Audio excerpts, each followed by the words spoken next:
Fox Sports. We are Blackboard. We are Sports Zone.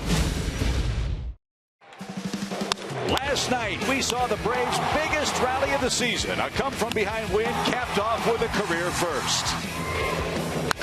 Swing and a drive. Rocket at right center field. Gone! Turdoslavich with a laser beam homer. Tonight, a rock-steady Atlanta offense returns in Game 3 against the San Diego Padres next.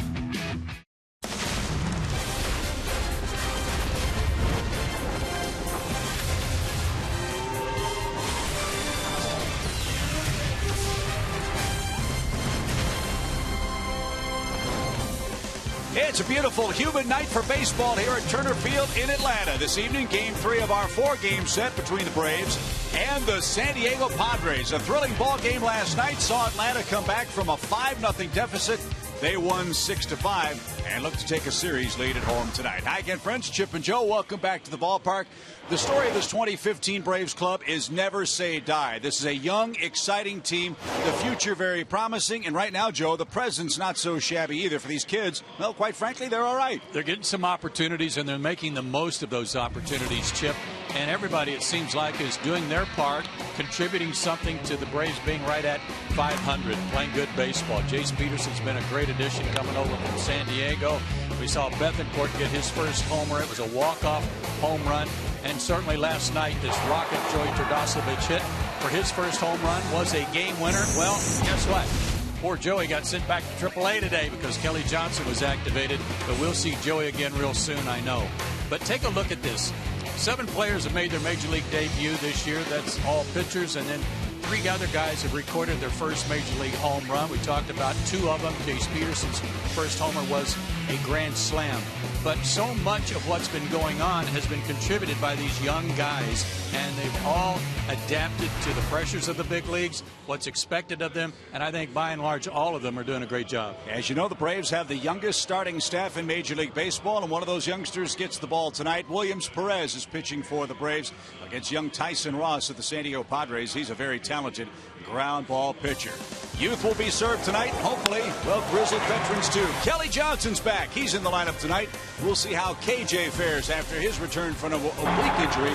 We come back right after this. Atlanta Braves baseball is presented by Academy Sports and Outdoors. Right stuff, low price, every day.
back in action tonight after rallying for a big win last night. Back in the lineup, Kelly Johnson, after going down with an oblique injury in mid-May. He had a couple of rehab games in Gwinnett this week. He says he's feeling great physically and also feeling great mentally when he just thinks about where he was when he left off. As we take a look at our Georgia Lottery hitting the jackpot numbers, Kelly so far this season, after missing 24 games, had a .259 average when he left off, 6 home runs, a .326 average with runners on. It really has been a key piece in this lineup, playing second, third, right field, and left field. Well, he'll get the start in left field tonight. Kelly hopes it's like he never left. We spoke to him today about it in the clubhouse.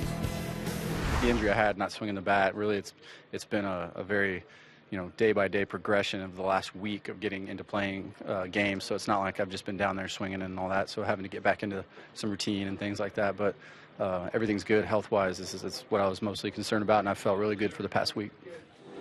And he feels really good where this team is at. He's been watching from a distance. He says it feels like he never left them. Doing great, playing great. He watched last night, and he's excited to get back out there again with his team tonight. Stay with us. It's Game 3 coming up between the Braves and the Padres. It's lineups and first pitch right after this.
AT&T Uverse, Delta Airlines, and your local Ford dealer.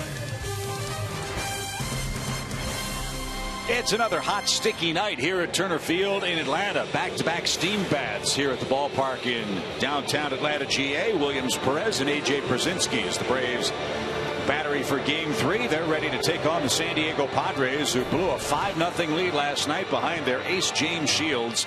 And this is how Buddy Black lines him up in the third game of the set. Atlanta's got to find a way to retire Will Venable. He's had a huge series leading off for the Padres. Corey Spangenberg's been impressive. He bats second tonight.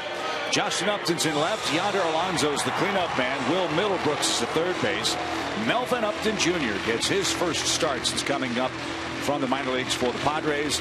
Amarista, Austin Hedges, and Tyson Ross, the lower third, to face young Braves right-hander Williams Perez, who looks to go 2-0.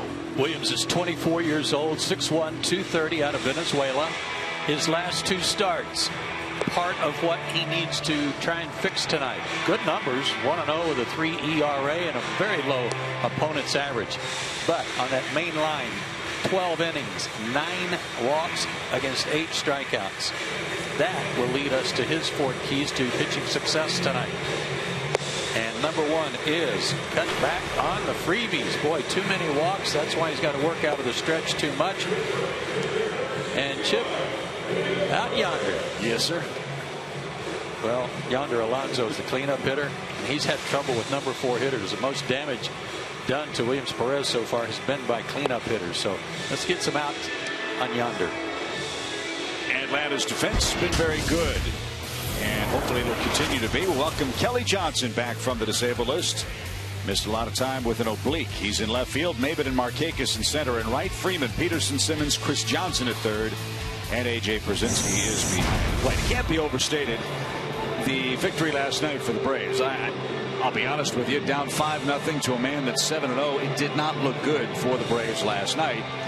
But the hallmark of this team, as we said a few moments ago, they don't quit. They don't give up. It doesn't matter what the score is. They keep battling, and they earned a well-fought one-run win last night. And against James Shields, I know he gives up a lot of home runs, but you felt like you're going to have a 3-run homer or something to get back in it. Well, it turned out to be a 3-run double because the Braves put all those hits together back-to-back in the inning where they scored all the runs. What was that, the 6th inning? Yep. Yeah.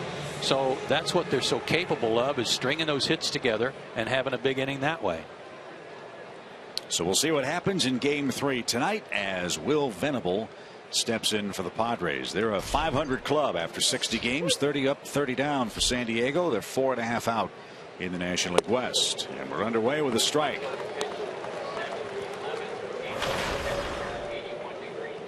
.81 degrees and maybe humidity to match. Yeah. The wind is blowing across the diamond toward the Padres bullpen, left to right, or excuse me, from right to left. Here in Game 3. And Venable, left-hand hitter, takes up and away, ball 2. Venable's had 5 hits in the series. He's hit a homer. He's knocked in a couple of runs. And 2 doubles. Can't take him out of the lineup. Just moved him to right field tonight. And he lines one toward Markakis, who makes a diving try. Did he hang on? Yes, he did. A sinking line drive is speared by the Braves right fielder. And there's the first out. I didn't think that ball was going to carry that far. I thought it was going to have kind of a humpback liner look to it, but it kept carrying. Nice play, and he absolutely 100% did catch it. And this will bring up Corey Spangenberg.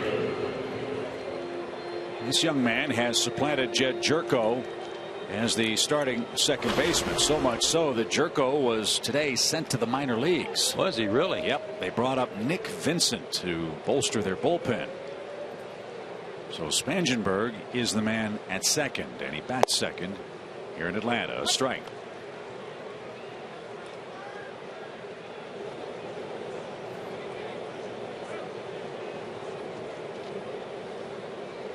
Spangenberg hit 7th the first 2 games of the series.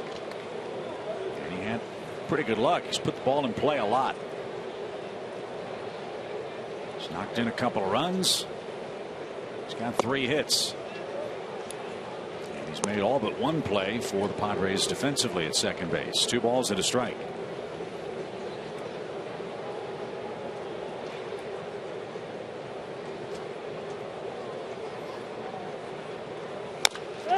Bounding ball toward first. Freeman has to give ground. It's a race to the bag, and Perez got there a quarter step ahead.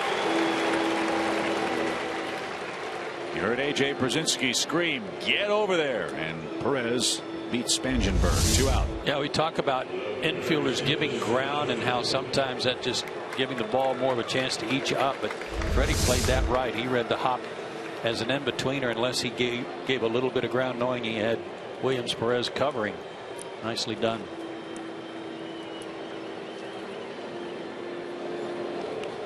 And this is how you want to face Justin Upton, especially the way he is swinging the bat for San Diego. 12 homers, 38 runs batted in.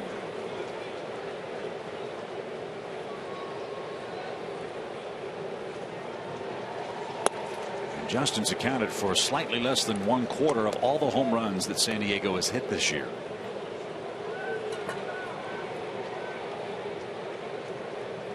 He's got 2 hits in the first 2 games here at Turner Field. And that's taken low. 2 balls, no strikes.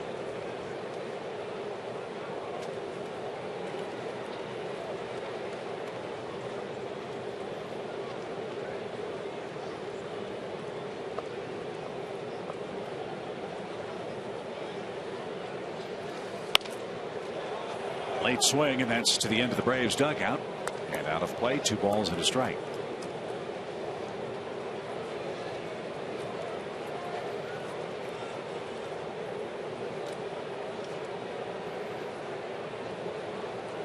Sinker, slider, changeup for Williams. It tops out about 91, 92 usually. Some sinking action on that fastball. 2 similar pitchers. Their arm angles may not be the same, but 2 guys who rely on ground balls, good movement, good sinking action.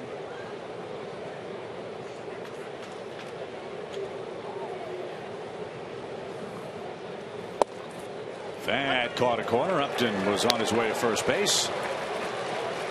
Andrew Fletcher called that a strike, and now it's a full count. There are the breakdowns percentage wise for Williams. The changeup number has been going up. He's been throwing it a lot. That took a bite out of Brzezinski behind the plate.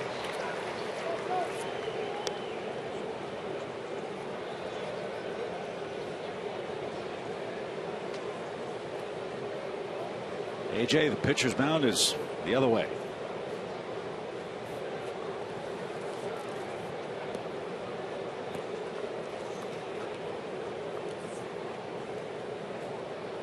When you have a manager that's a former catcher, you get a lot of sympathy. Yes.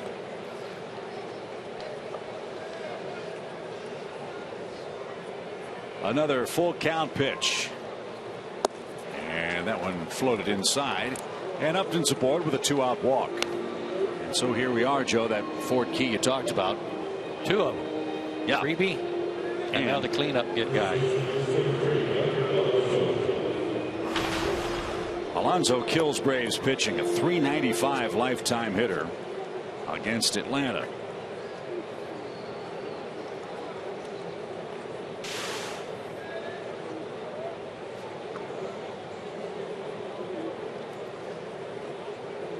He's got 4 hits in the series. And a fly ball to center. Maben slowing, and on the first pitch, the number 4 hitter flies out, and Perez pitches around a 2-out walk. He's off to a good start. Braves are up in a scoreless bottom of the first.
It'll act like a fan for some of the folks sitting down Near the field of play, scoreless top of the first for the Padres. Here comes Atlanta's starting nine, presented by Academy Sports and Outdoors. Peterson, Maven, and Freeman, the top three.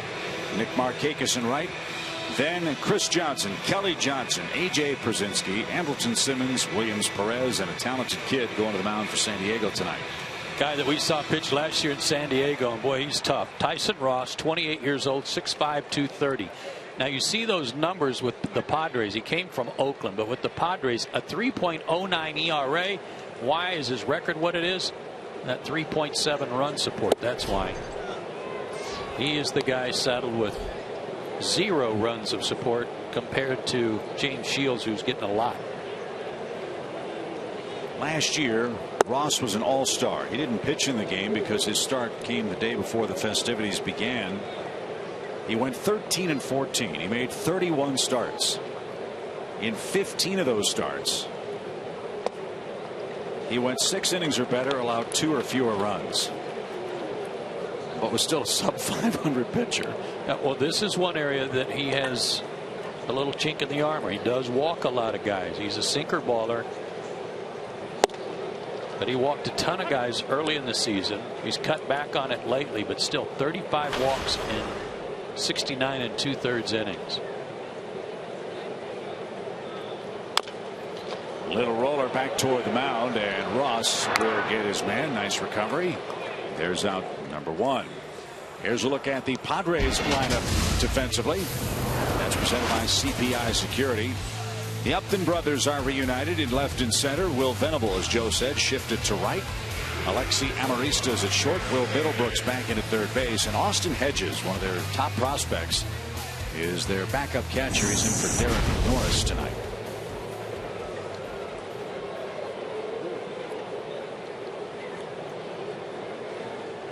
So Melvin Upton shades around toward right as Cameron Maben digs in, and there's ball 1 low.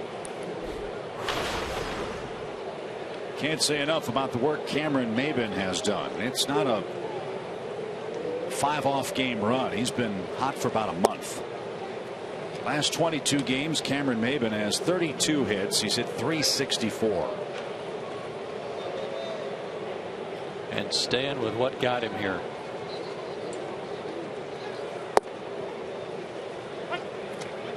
Patient and trying to hit the ball the other way. If you make a mistake, hang a breaking ball, you'll still hit it out of the ballpark. Downstairs, 3 balls and a strike. About a month and a half ago, a lot of folks around baseball, including those of us who follow the Braves team, were very concerned about the top of the order. The 1 and 2 spots were very unproductive. Good point. That's not the case right now with Peterson and Maben hitting back-to-back in front of Freddie Freeman. And that might be one reason why the Braves are scoring almost 5 runs a game over the last couple of weeks. And he was full with that pitch. Ross struck him out. 2 up, 2 down. This guy throws harder than Williams Perez. His fastball sits more in the 92 to 94 range with that good sinking action. A slider and a change. I think that was a slider that got him. Because he strikes. I mean, I said he walked a bunch of guys last year. You mentioned all those starts for San Diego. 195 innings, 195 strikeouts.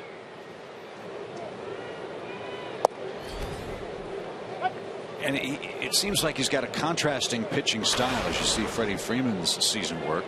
You see a lot of his arm in the recoil in the windup, and then that arm just whips through the pitching zone to get to the plate. Is that an accurate way of describing it? Yeah, he's a little bit like Dale Thayer, the reliever, who looks like he's just playing catch with the catcher when he comes in. This guy's kind of the same way with a little bigger leg kick. And it's darting here early. It was an 88-mile-an-hour pitch. And it's now 1 and 2.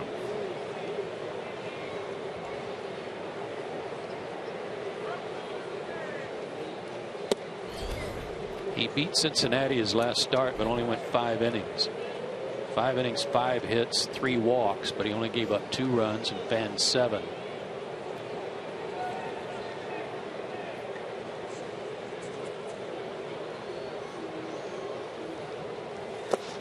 And Freeman didn't get that. Ross is off to a good start. Another good slider at 90. He struck out 2 of the first 3 he has seen tonight.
Get Braves club level seats for 40% off. See the Braves take on their eastern rivals, the New York Mets. Father's Day weekend, June 19th through the 21st. Post-game fireworks, a Boys to Men concert, Dad and the kids running the bases, and a whole lot more on Father's Day weekend. Go to Braves.com/steal for this great offer, but you must buy today. Mets are apparently trying to make some news today. Ken Rosenthal of Fox Sports is reporting that the Mets and Milwaukee Brewers are in trade discussions for Aramis Ramirez, which has to concern New York in that it doesn't sound like David Wright's going to be back anytime soon. That would be a real quick indication of that. Milwaukee's not going anywhere.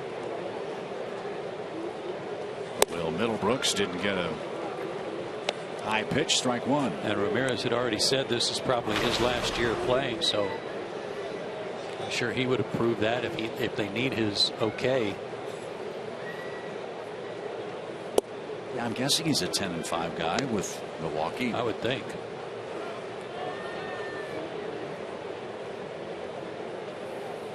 And we will see the Mets in just a couple of days. We're headed to New York after the ball game tomorrow. 3 with the Mets, then 2 with the Red Sox. Brief 5-game road trip for Atlanta. As Will Middlebrooks, a .238 hitter, lines one just foul at third. Nice play again by the ball boy. Handled that in between hot too. It's another high five from Nick Markakis. That kid deserves the Bat Boy, Ball Boy, Gold Glove Award. I'm telling you. That's a big 8-year-old.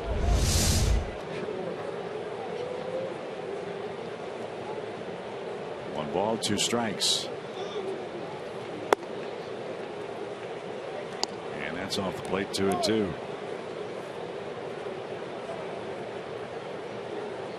San Diego, a club still trying to find its stride. They are without Will Myers. He's battling some wrist problems. And it's said they're trying to upgrade their shortstop position. They haven't gotten a lot of production from Amarista or from Clint Barmas. This man, Middlebrooks, has played shortstop. Don't know if that would be a tempting consideration for the Padres. This ball is hit towards Simmons, who gets a big hop and is flipped to first in plenty of time for out number 1. Well, all this effort San Diego's made this year to win this year, with the money they've spent and the contracts they've taken on, and if they don't have someone in their system that could step in and play, you'd think they'd go out and do the best they could to find a shortstop, and that's not going to be easy. And this is one of the contracts they acquired from the Braves. Melvin Upton Jr. Upton scored a run in the series. He came on as a pinch runner. He's also stolen a base. This is his first start since coming back from minor league rehab. He had a sore foot, you'll recall. And lifts this ball in the air to right, and that's playable for Markakis. And Nick's got that for the second out. I understand why the fans are booing Melvin Upton. His tenure with the Braves was not successful. It was really bad for both parties. However, you do have to respect the way that Melvin Upton has handled his return to Atlanta. He has been very upfront and honest about how poorly he played here. And he has said, look, the reason I'm not here is not because of anything the fans of the organization did. It's on me. Yep, he's wearing it. So you have to respect that. Here's Amarista, who takes outside, ball 1. Amarista hitting a .197. This is his 42nd start at short. And he hits a liner toward Maben, who misplayed that. He was caught in between. And Amarista is at first. That was so much like the ball that Venable hit to right that I thought was going to get down and didn't. And I think Maben thought that ball was going to sink, and it kept carrying too. That's why he had the second thoughts about it. The Braves hadn't played perfectly, and you said a million times, ball hit right out of center fielder, awfully tough to judge sometimes. Yeah, but because it was hit so low, typically you know that's not going to get to you, and yet that one did. It just just like Venables, it carried. So here is Austin Hedges, the top catching prospect for the Padres, a second-round pick in 2011.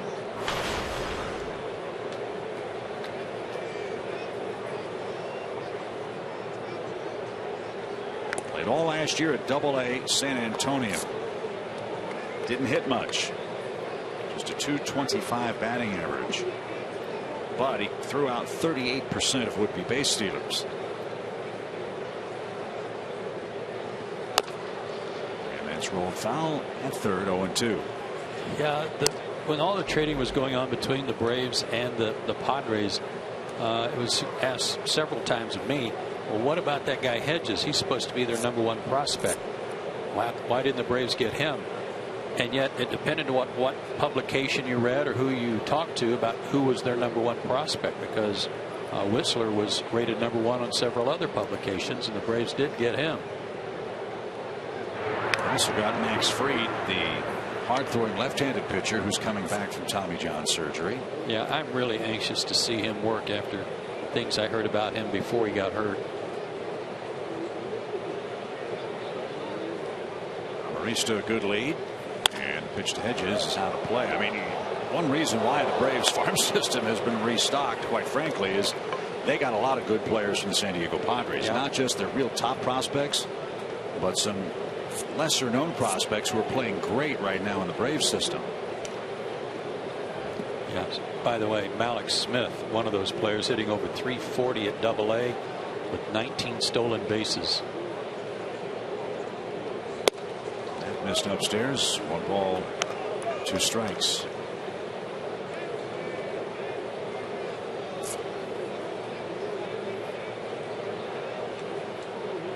Hope Williams can have a few efficient innings on a muggy night.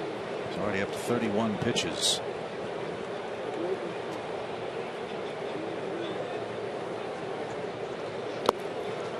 AJ knocked that down with a backhand. It's 2-2.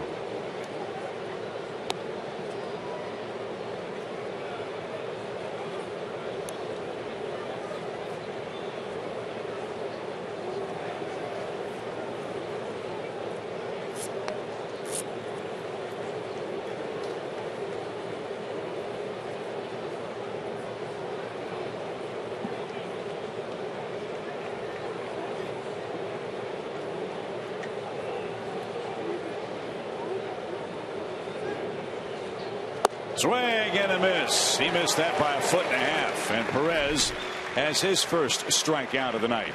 Markakis and company coming up for Atlanta in the second. Still looking for our first run tonight.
He's indescribably good information.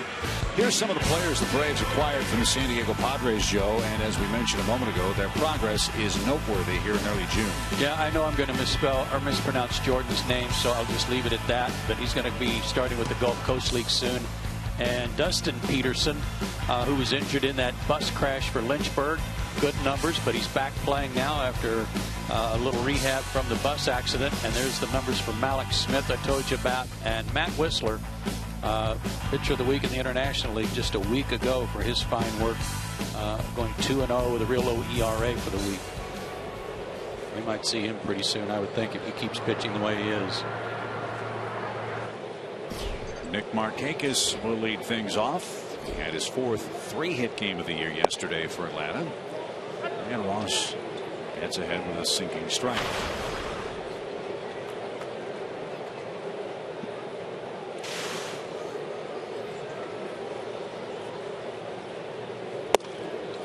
We ran into John Hart and John Capolella in the Braves dugout before the game, now that the amateur draft is over.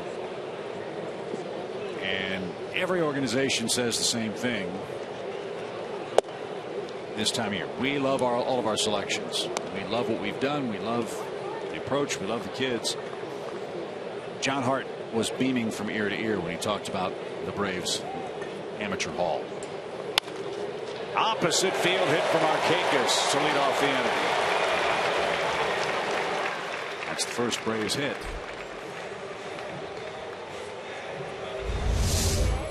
Inside out. Was it a pitch away? No, it was a high breaking ball, almost like turned into kind of a cutter. A mistake, and Nick made him pay for it. But you're right. John Hart was very excited, talking about a lot of the arms they signed, or haven't signed yet, but drafted. Braves took a lot of pitchers. And position players they took, they're excited about too. The big kid, I think, that went 4th overall, the third baseman. 4th to the Braves. Yes, 4th to the Braves. Kid that can throw 94 miles an hour. He's going to be a third baseman. Braves think he can get to the big leagues as a big time power hitting corner infielder.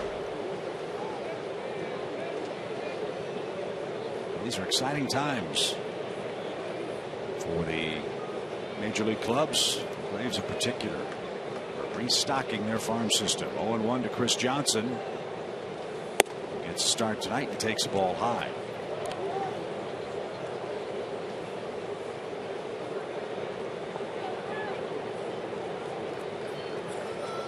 It's amazing looking at that first round, especially how many hitters, position players, went off the board quickly. Yeah, it didn't always used to be that way.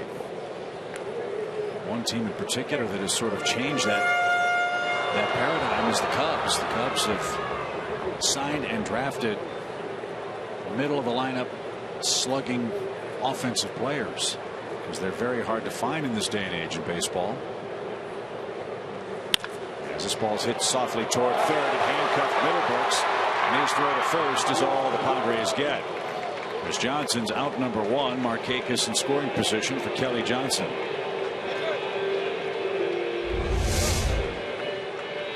That ball took a funny hop. It hit it off the end of the bat, but had some funny spin on it because it bounced back towards second base. And then a nice play by Alonso.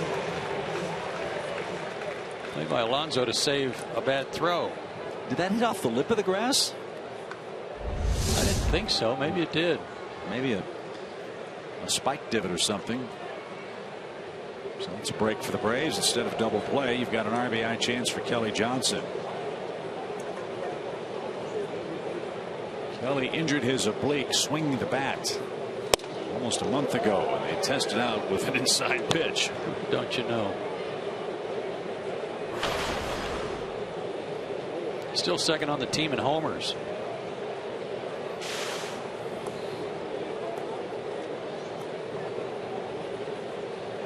He's got 6. And that's inside again.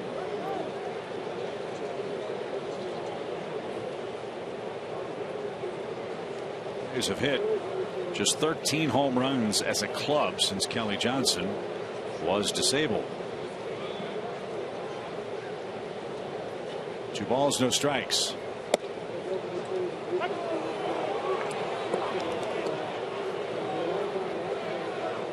Some things haven't changed, Kelly.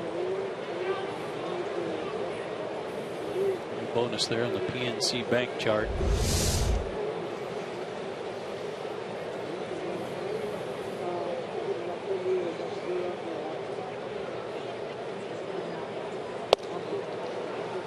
No argument on that one. 2 balls, 2 strikes.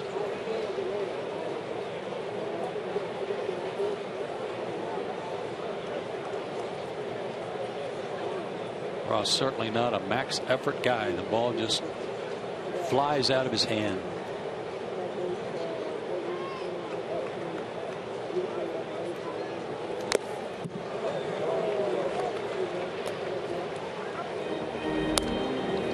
Two balls, 2 strikes. So I recall, Chip, the pitch he hurt himself on was a pitch low and away or outside part of the plate, right, that he fouled off, trying to reach for it. Then he tried to stay in the game for one more pitch, and it was obvious to everybody that he wasn't right. He came out of the ball game. I believe that was in Cincinnati. Yep. 2 balls, 2 strikes, and a shot down the right field line. Welcome back, Kelly Johnson. Here comes Markakis around third. Kelly Johnson puts the Braves in front.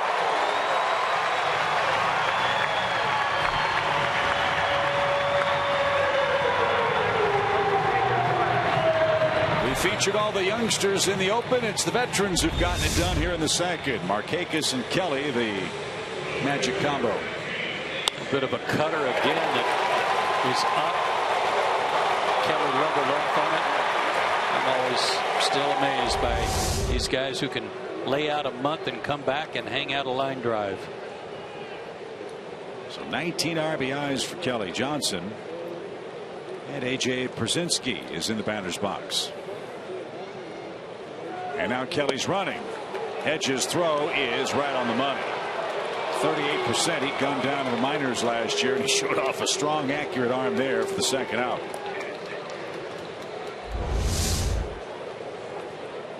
Not a good jump. Plus, his stride to the plate is really quick, and Hedges' throw was perfect. Got a good pitch to throw on, too.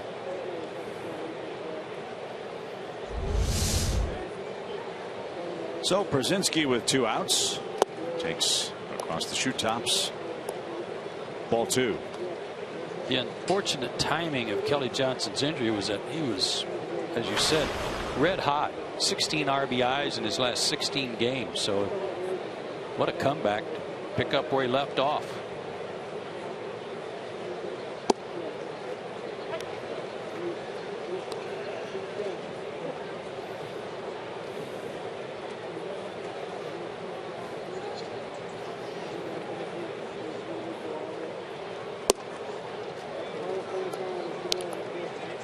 He was the Braves cleanup hitter at the time of his injury.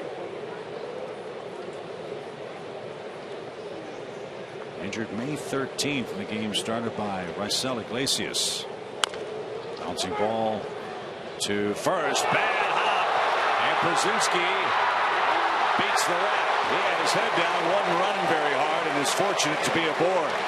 He's hurt, I think, Chip. He came out of the box almost reluctantly after he hit the ball. I don't know if he rolled his ankle or hurt his knee on the swing, but he was barely getting down the line. Then when he saw the bobble, he tried to pick it up again. Right there, he was hurting.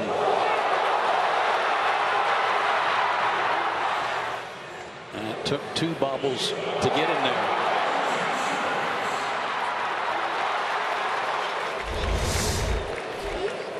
So that scored an infield hit. Yeah.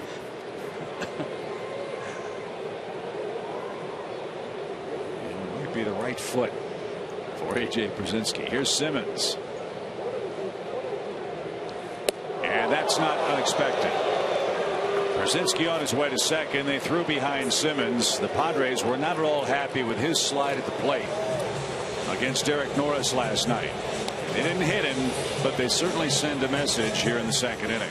Well, I don't think it was for lack of trying. I think this is a little bit like the ball was thrown behind McCutchen the other day. He just happened to get out of the way this time. Doesn't mean they won't try again. 1 ball, no strikes on the wild pitch. Swing and a miss. I have to say, Andrelton's got a. Nobody practices sliding, but if anybody needs to go out in the outfield and slide on the grass and work on their sliding, it's Andrelton Simmons. I said last night, I'll say it again. He's the worst slider in baseball.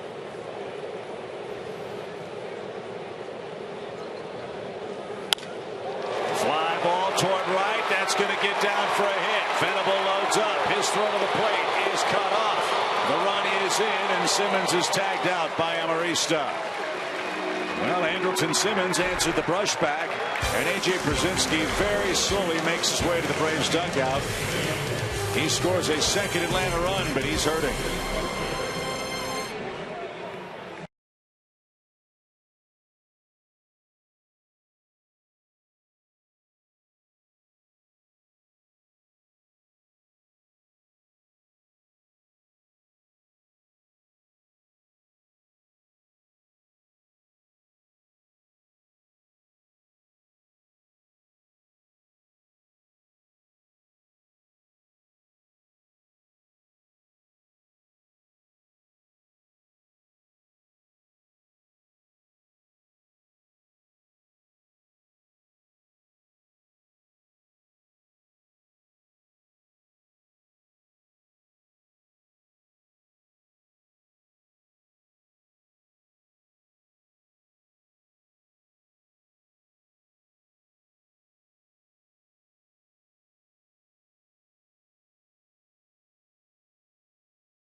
Ever to perform as a major league catcher. He's hurting, but he ain't coming out of the game. He was at first base, and this goes to Chip knowing when to get your payback. You know, they got the pitcher on deck, so if they hit him and they got first and second, then they got the pitcher to come up. But you know what? That wild pitch cost him a run because Andrelton hits this into right center field and gets A.J. home even with a bad foot. So trying to get that payback immediately cost him a run instead of being smart about it. If they were going to do that, wait till he's leading off an inning or 2 out, nobody on. Not very smart on the Padres' part. In your day, was that, and this may be a crazy question, was that something that pitchers practiced? Because like you say about a bunt, either bunt it right down the line or bunt it foul. If you're going to hit him, hit him. Hit him. Don't miss him. Yeah. Well, a lot of thought in that, like the one to McCutchen and the one to Andrelton, is that they're throwing it in the right area. They're trying to hit him in the backside. And a lot of pitchers think that if they throw it a little bit behind you, that you're going to back up into it instead of jackknifing out of the way. So that's the purpose of that. Well, it didn't work, and Simmons answered just how you'd like to see a hitter answer it. Yeah, just bad timing on the part of Tyson Ross. And speaking of the devil, here is Ross, who leads off the San Diego third. Here's why the Padres took exception. They thought Simmons took a left turn and nailed Norris with the knee. And my understanding of the rule is if the catcher gives the base runner a path, the base runner has to take the path. He cannot initiate the contact with the catcher. If the player changes his direction to go after the catcher who is not blocking the plate, then the umpire has the right to call the base runner out. So on both fronts, Andrelton was fortunate last night.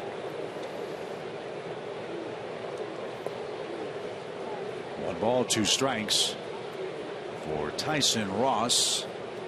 Was 2 for 21 at the plate. Now 2 for 22. He's out number 1. Well, here was what the Padres catcher Derek Norris had to say about the play last night.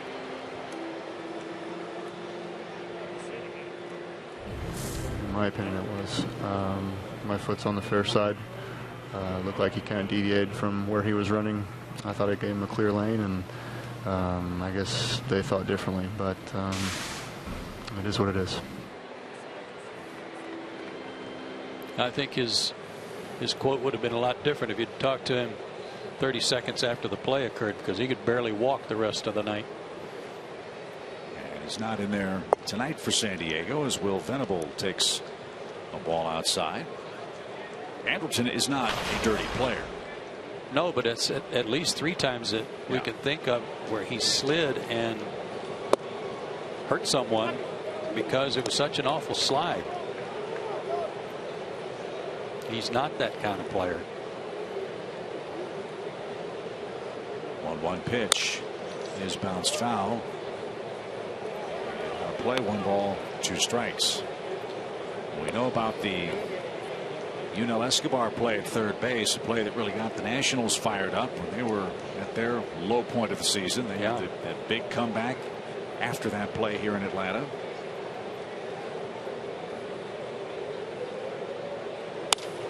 Fly ball toward left, and Kelly Johnson is there. He's got it 2 outs.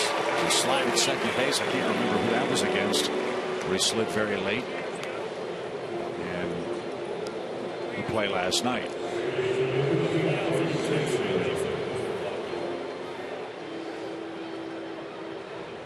And while you're obviously concerned about the health of the other players, let's examine this from the Braves' perspective. The way he slides, he may end up hurting himself, which is an even bigger problem for the Braves. Hopefully it won't come to that. Here's Spangenberg, and a foul ball at the plate. He's down a strike. Yeah, I want to say that slide at second was against Milwaukee. Previous homestand on a force out at second.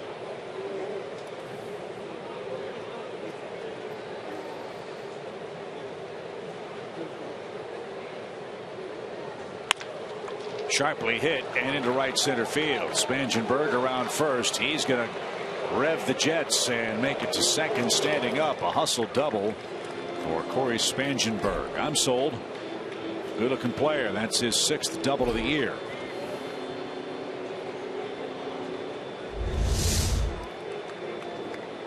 Second of this series. Tell you what, he went out around that pitch.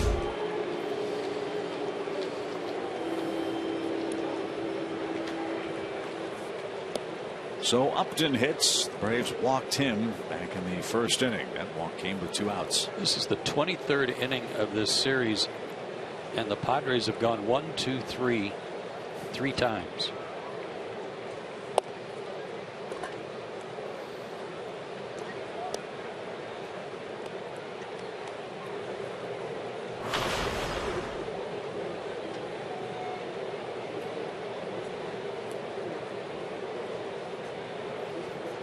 Pitch. Caught a corner. Upton didn't like it. It's twice he and Andy Fletcher haven't seen eye to eye in the strike zone.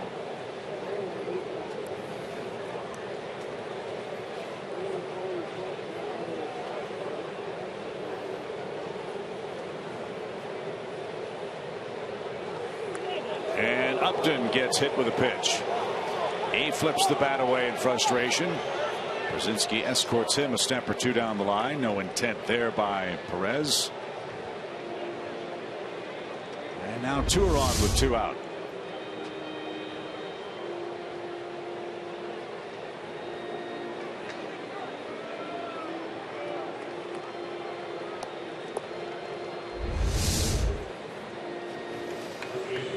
His reaction, I think, told you that that was not anything deliberate. But now again you have to face Alonso with runners in scoring position. He flied to center to end the Padre first.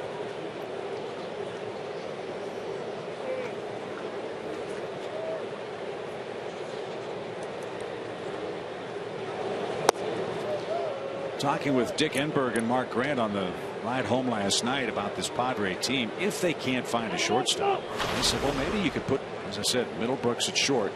You could put Alonso at third base and then have Will Myers, when he comes back, play first. And you have the outfield as it's aligned now. If you want to play Upton and Will Venable.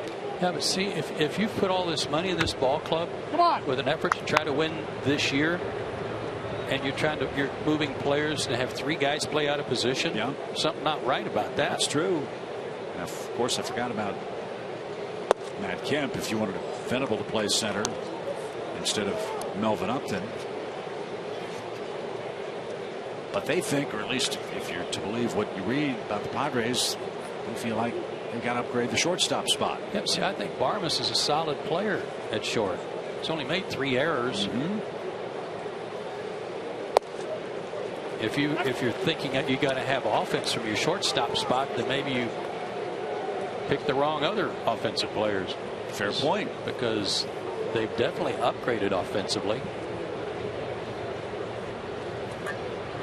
But for whatever reason, the Padres haven't clicked yet on a very consistent basis. That's outside. 3 balls and a strike to Alonso. San Diego's played 60 games. In 18 of those games, they've scored 3 runs or less. And they've been shut out 10 times this year. That is not what they expected. And the bases are loaded. A double, a hit batsman, and a walk brings up Middlebrooks. And it also brings Roger McDowell to the mound. We've seen this from time to time with several of the Braves' young starters. They'll get 2 quick outs, and then there'll be a hit, a walk, something like that, and all of a sudden the inning starts to gather momentum and it gets out of control. Roger wants to end that. Well, the good news for him, the guy at the plate is a free swinger. He will chase out of the zone. The bad news for him, the guy at the plate is a free swinger and has a lot of pop.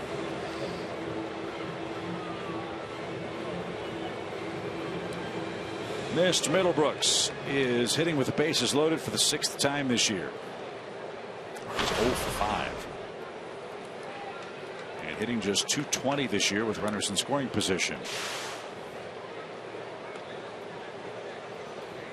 So that gives you some hope that Williams can pitch out of it here in the 3rd inning. Bases loaded, 2 out. And defensively on the infield, if he does put it in play, you got to knock it down. You got any base you can go to for a force out.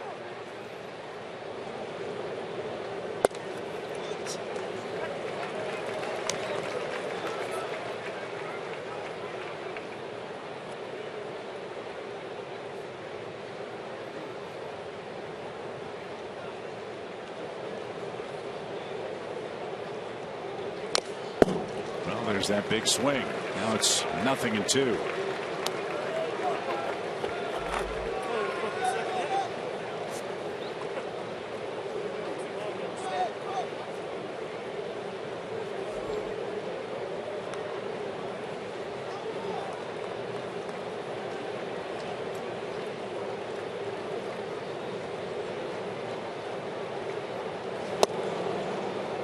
Well off the plate now.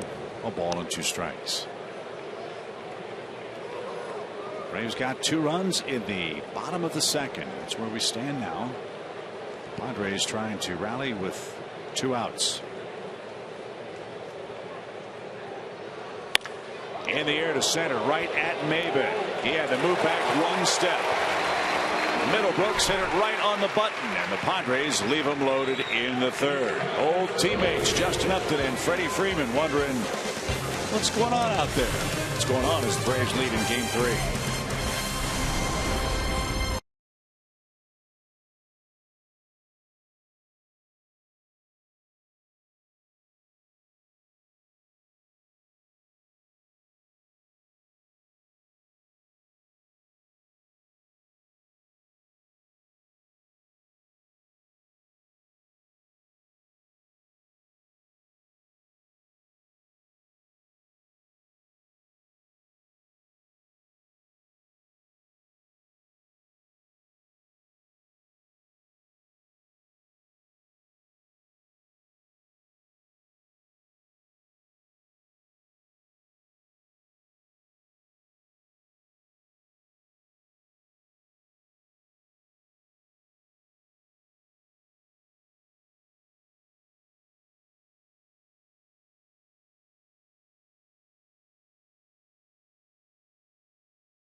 some of the awkward slides by Anderson Simmons. Here's a collage of them.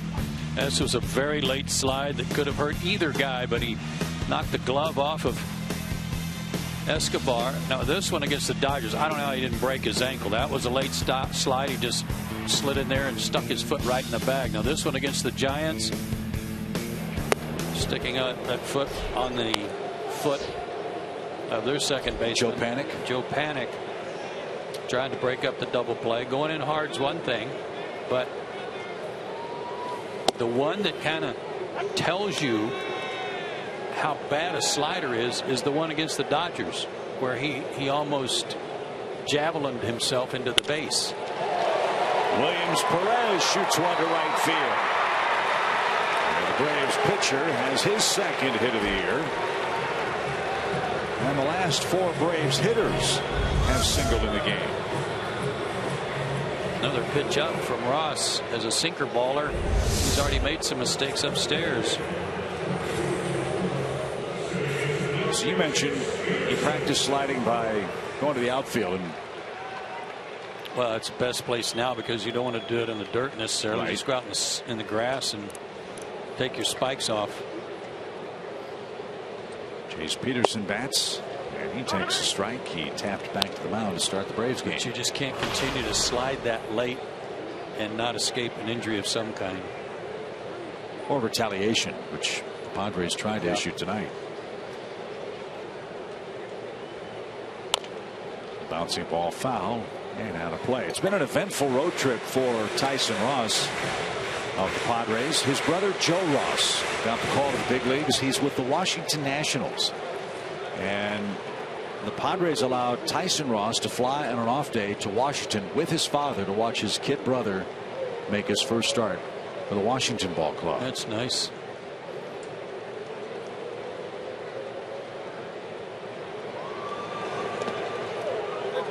Both Joe and Tyson were coached by their father, and I'm sure his buttons are bursting knowing he's got 2 sons pitching in Major League Baseball rotations. From the Bay Area, Tyson was born in Berkeley, lives in Oakland now, and signed with Oakland as a second-round pick out of Cal Berkeley.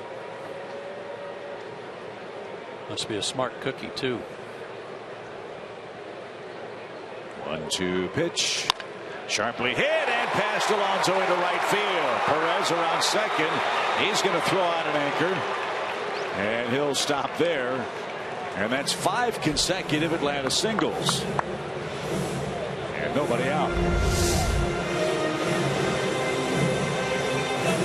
Well, he is making some really big mistakes with that breaking ball. Remember early in the first inning, he struck out Maven chasing one. He got Freddie Freeman chasing one. And now all of a sudden they're just hanging right out over the middle of the plate.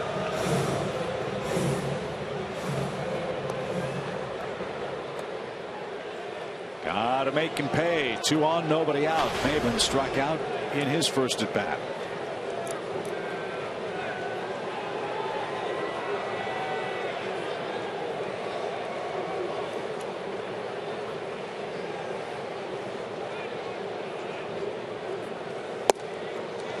And a strike over the outside corner. At the moment, the Braves are 3 games off the division lead. That's because Washington came behind, or from behind late against the Yankees. They're trailing 4-2 in the 8th. They won 5-4 over New York in 11 innings today. The Mets are tied 2-2 with the Giants. How about Chris Heston's performance for San Francisco last night? Pretty exciting. It's incorrect. The Braves are 2.5 back. I beg your pardon. 28-30.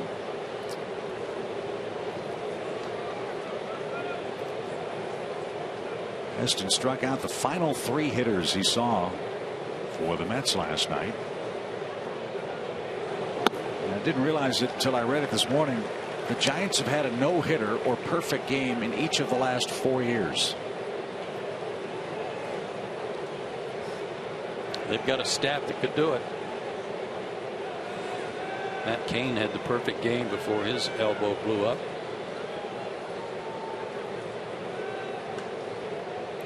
2 balls and a strike. It's 2-2. It's ironic. Heston was pitching on the same day Matt Cain was pitching in a minor league rehab. He was at Richmond for the Flying Squirrels. Well, there were a couple of other injuries too that were notable. I mean, the Yankees put Andrew Miller on the disabled list with what was called a stiff forearm or a strained forearm muscle. Who was the other one? Waka? No. Lance Lynn. Lance Lynn for the Cardinals. He's got to have an MRI. He's got forearm tightness. Well, the Cardinals, if Lynn goes down, already have been wrecked by injuries. Wouldn't know it in the standings, but how much more can a team take? 2-2 count. Just missed the corner. Full count. 3 balls, 2 strikes.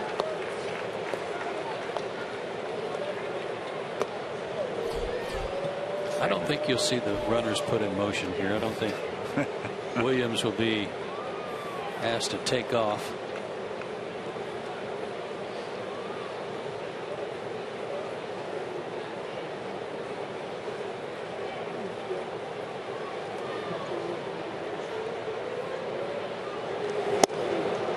Ball 4 outside. Ross just missed. And now a chance for a gigantic Atlanta inning. Bases loaded and nobody out.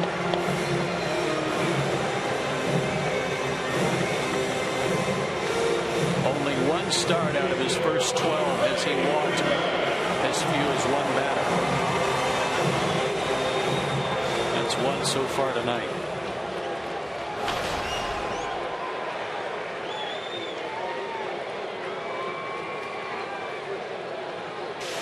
Freddie struck out to end the Braves first.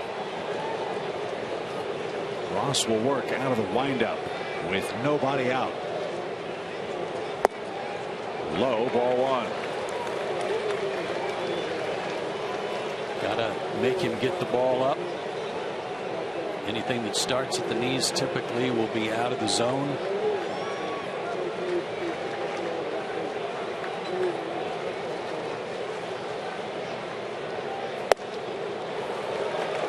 He's just missing. Getting a little frustrated. This is Freddie Freeman's 4th at bat with the bases loaded. Those were his runners in scoring position numbers. Incredibly good. Yanked foul and into the Braves dugout. 2 balls and a strike.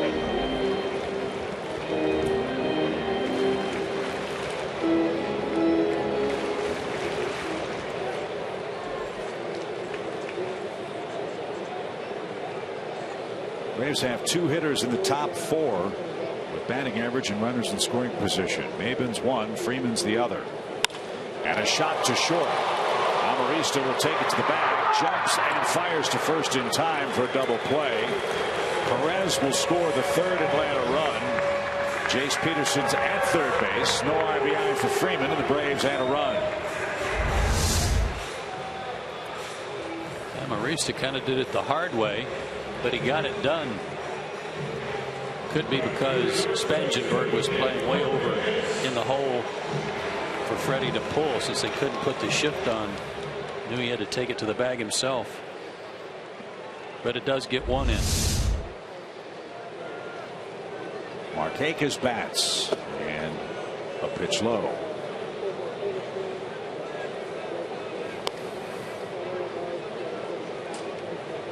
This would be a good spot for Nick to work the count a bit. Give Williams a chance to gather himself. He's been on the base paths this entire inning.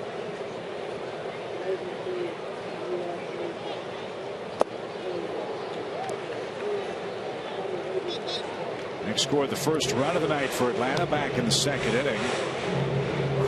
He's now scored 25 times. That's the 3rd highest total on the team. Freddie Freeman and Andrelton Simmons are at the top of that list. And here's what Nick Markakis has been up to in the month of June. I'd say that's pretty good. His average now at 306 overall.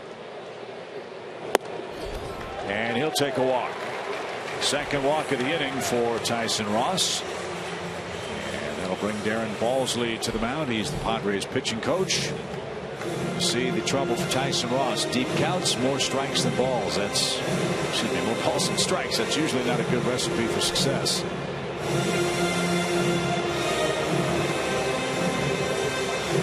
He hasn't given up many homers, only 3 total.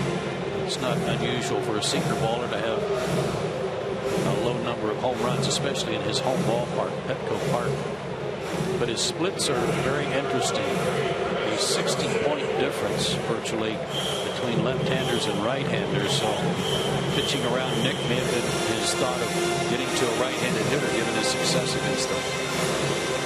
What's the name of their stadium? Petco. I'm going to let you say it the rest of the year. You'll never forget, will you? And neither will you. 8 of the last 10 Braves batters have reached against Tyson Ross. Atlanta leads 3-0. And he missed again. Ball 1.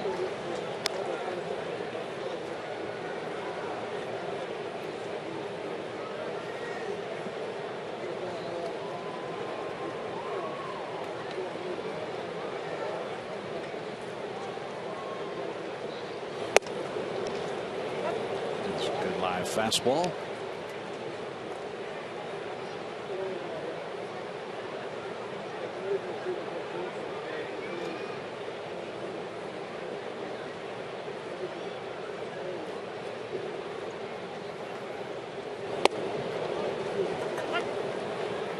That slider, which he features so often. That was the best one he's thrown since the first inning.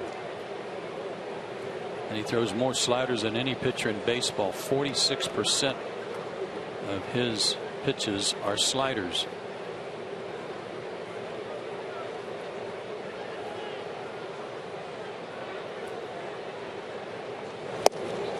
Another one gets Chris Johnson, and he did want the right-hander, and it paid off. He had the bases loaded, nobody out, and the Braves get 1.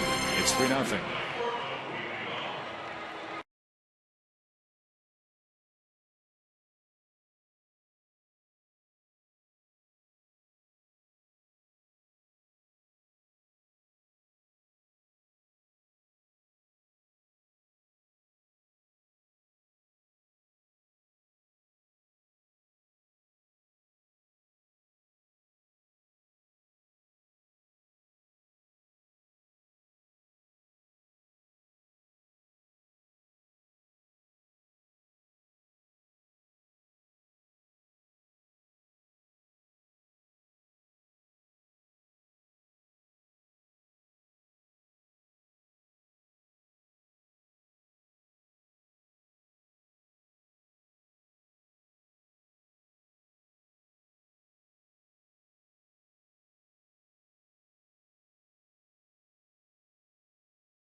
Padres 3-0, and we saw firsthand last night that this Braves team never considers themselves out of a game. And if you ask anybody in this clubhouse, that is what the mentality has been all season long. Well, Freddie Gonzalez said today, the way that this team is playing and battling day in and day out has the Braves front office thinking that they want to improve in any way they can, whether it's going inside and getting someone within the organization or going out and getting a guy like David Arbza from like yesterday. Freddie Gonzalez said, I love this team. I love where we're at, but I also love the fact that the want to improve is there. Yeah, I think that spreads through everybody, Christina. You know, that while they may have surprised some people to this point, especially offensively, the fact that they're so close to 500 and entering play tonight only 2.5 games out, that warrants some consideration for improving the club, keeping them competitive. And that has started from the opening days of spring training. As Melvin Upton Jr. bats again. You recall Johnny Gomes was signed and greeted the press at Walt Disney World. He was asked about the team and all that was being done with the roster, what his thoughts were upon joining the Braves, and he said very succinctly, "I'm here to win." And a fly ball hit toward left. Kelly Johnson got there and took away a hit from Upton. There's out number one.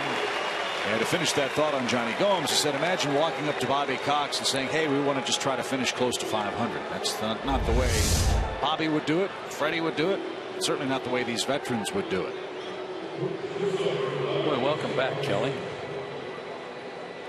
Base hit, RBI, first at bat. Nice catch.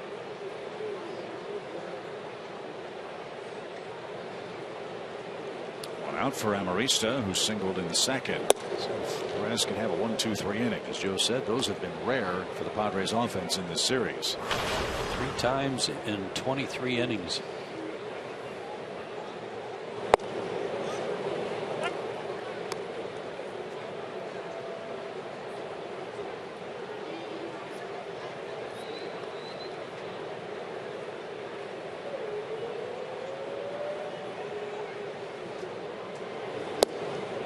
That moved him off the plate. 2 balls and a strike.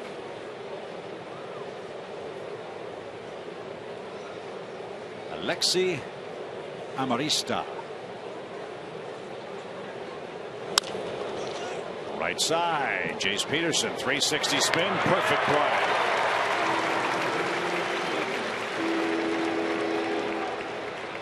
I don't know what his defensive run save stats are or what his zone rating is. All I know is when the ball's hit to the right side, you feel real good when he's there. And a better defender than I think we had been led to believe or that we read about when he was first acquired. But we do know this. We know he likes to play and enjoys being out there and plays the game right. So 2 outs. Here's Austin Hedges. He struck out on a bad ball his first time up. One's a little low. Reds beat the Phillies 5-2 today. Cardinals beat Colorado 4-2 at Coors. Those are the finals in the National League. Broken bat. That's foul at third. Yeah, Miami got beat again too by Toronto. Man, it was like home run derby in Toronto for the Blue Jays.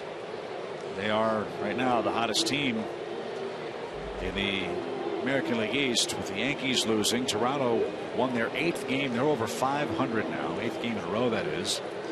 And apparently the Blue Jays and the Cubs are talking to the Phillies about Jonathan Papelbon.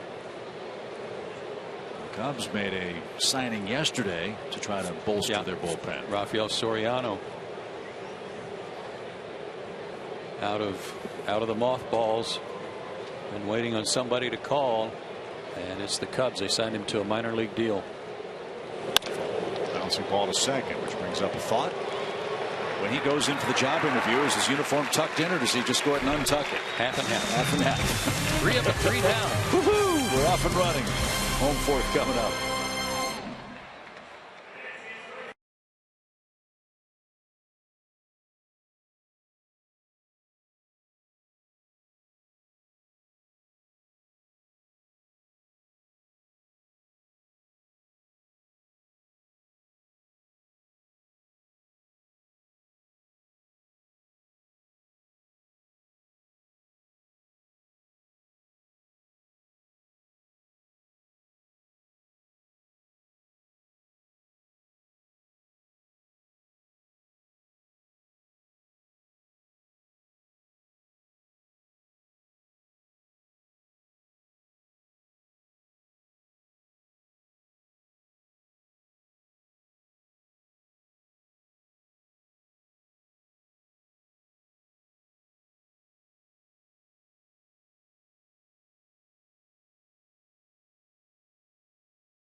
Braves baseball in Atlanta. Let's turn the clock back to August 5th, 1973 against the Padres. 34-year-old Phil Niekro pitched the first no-hitter in Atlanta Braves history. The final out was recorded when Cito Gaston grounded out to Darrell Evans at third base. Yeah, tricky bounce too here. Darrell came in, smothered that in between hop, and Paul Casanova, the catcher, lifts Nuxie up in celebration. Wasn't 73 also the year that the Braves had 3 guys hit 30 home runs? I think it was Darrell Evans, Henry Aaron, and Davey Johnson. Those were the 3. I don't know what year. I think it might have been 73. We'll have to check on that. It was 73. Way to go, Chip. So isn't it amazing how through the fog things just kind of appear sometimes? Mark Grant shows up and the sky just clears when he's in town with the Padres.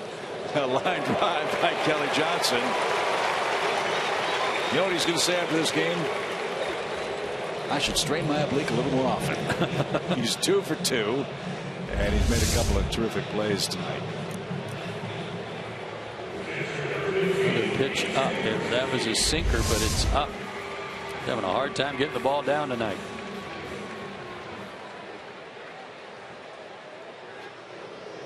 AJ's been able to stay in the game and stay behind the plate, but let's see if he puts the ball in play, how he's running. Obviously hurt his foot his first time up. Yeah, when he hit the ball in the second inning, I thought for a minute he fouled it off his foot. Too. It just had that kind of odd sound to it, contact. Especially because he was late coming out of the box. That's what I thought too.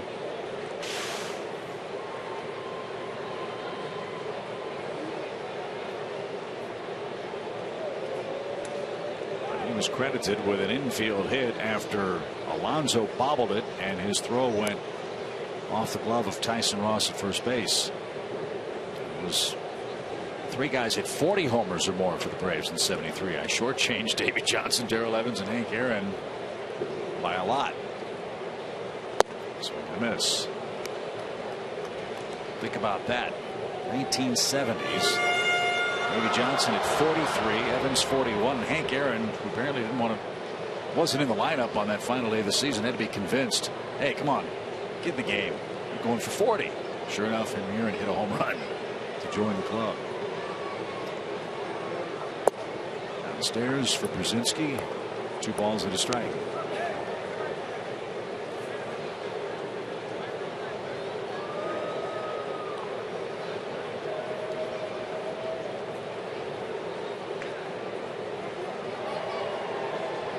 Ross has allowed 7 hits so far. He's in trouble again here in the 4th. And a slow roller out towards second. There's one. Amarista with the bobble. Still got Kelly Johnson. And A.J. Brzezinski trades places at first with 1 out.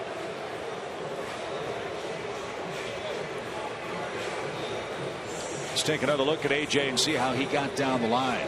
Much better than he did his first time. And he knew he might hit into a double play, so he was doing his best to get down there. And because they were not able to turn the double play, I doubt that they will try anything against Anderson again.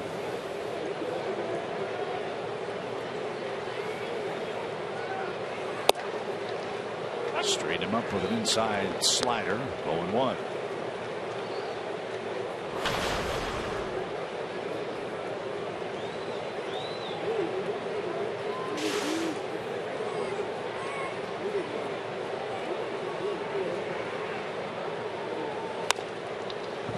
It's a cue shot out of play. It's 0-2.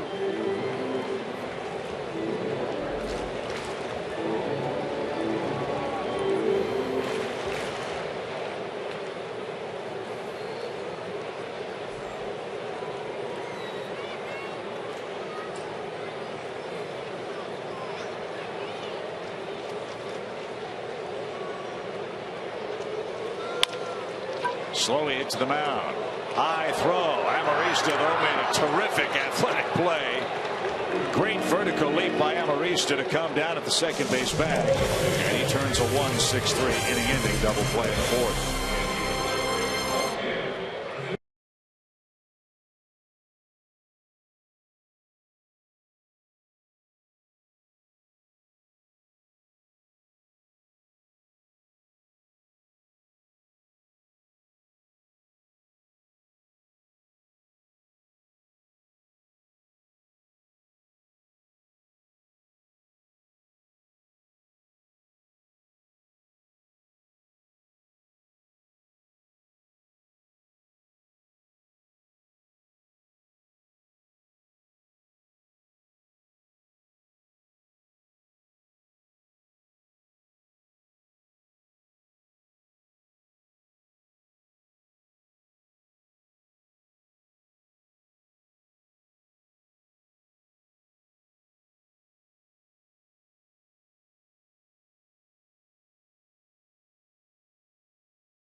Took him all the way to the Hall of Fame.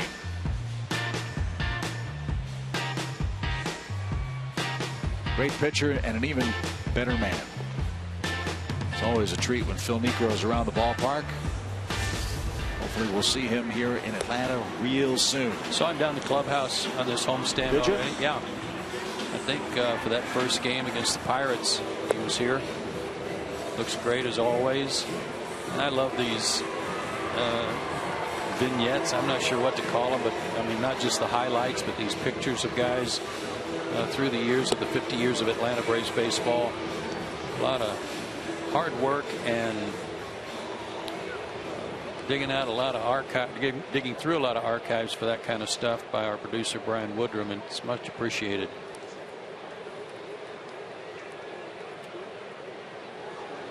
Braves are making new memories tonight as we head to the 5th inning. 3 amigos there. Yeah. A 3-0 Atlanta lead. Tyson Ross back out there for the Padres. He struck out in the top of the 3rd inning. Again, we told you San Diego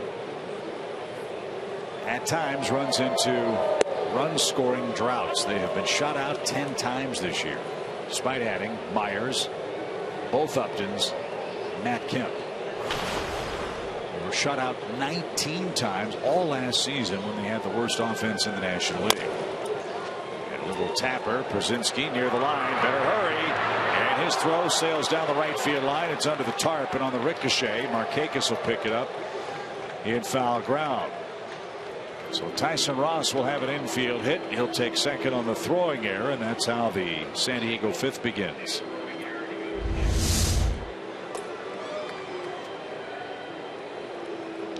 AJ got to it in good shape, but it was just a little too far down the line to be able to have a chance to throw out even the pitcher.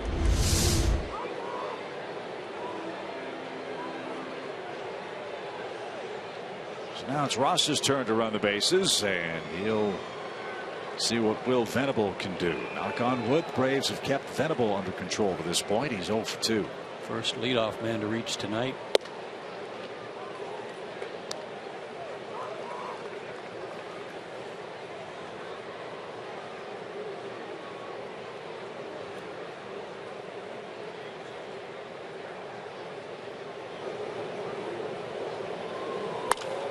To center, and Maben.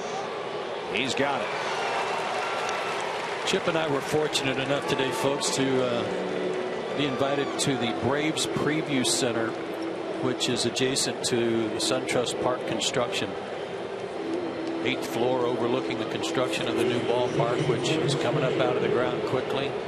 It's on schedule, but Braves Vice President of Marketing Derek Schiller, Beth Marshall, gave us a real preview of what to expect, and of course the computer imagery of everything is phenomenal. But Braves fans are in for a real treat. Pickoff play at second, close play. Ross is back. Yeah, it's exciting enough to see the concrete pillars rising from the red Georgia clay on the northwest corner of I-75 and I-285. But when you go into the high-rise building across the street and actually look at the plans and get your bearings, if you will, as to how the ballpark is going to sit and what the feel of the entire development is, yeah, it takes on a whole new reality, and it is spectacular. If you have the time and the interest, get on out there. Go to see the Braves preview facility out at SunTrust Park. As Spangenberg drives one toward left. Kelly Johnson sprinting, can't get there. He broke in and couldn't recover in time. And the pitcher is going to score as the throw is cut off. So Spangenberg with a double to left brings home Ross. And the error comes back to cost Atlanta their first run. It's a 3-1 game. Yeah, I don't know what's going on tonight, but the ball is really jumping. Kelly came in. He saw it almost looked like Spangenberg got jammed, like he fought it off. And the ball is really jumping tonight. We've seen it on some line drives, and now on what looked like a routine fly ball, it lands on the warning track. So no shutout for San Diego tonight, but they're down 2 runs, and Justin Upton is in the batter's box.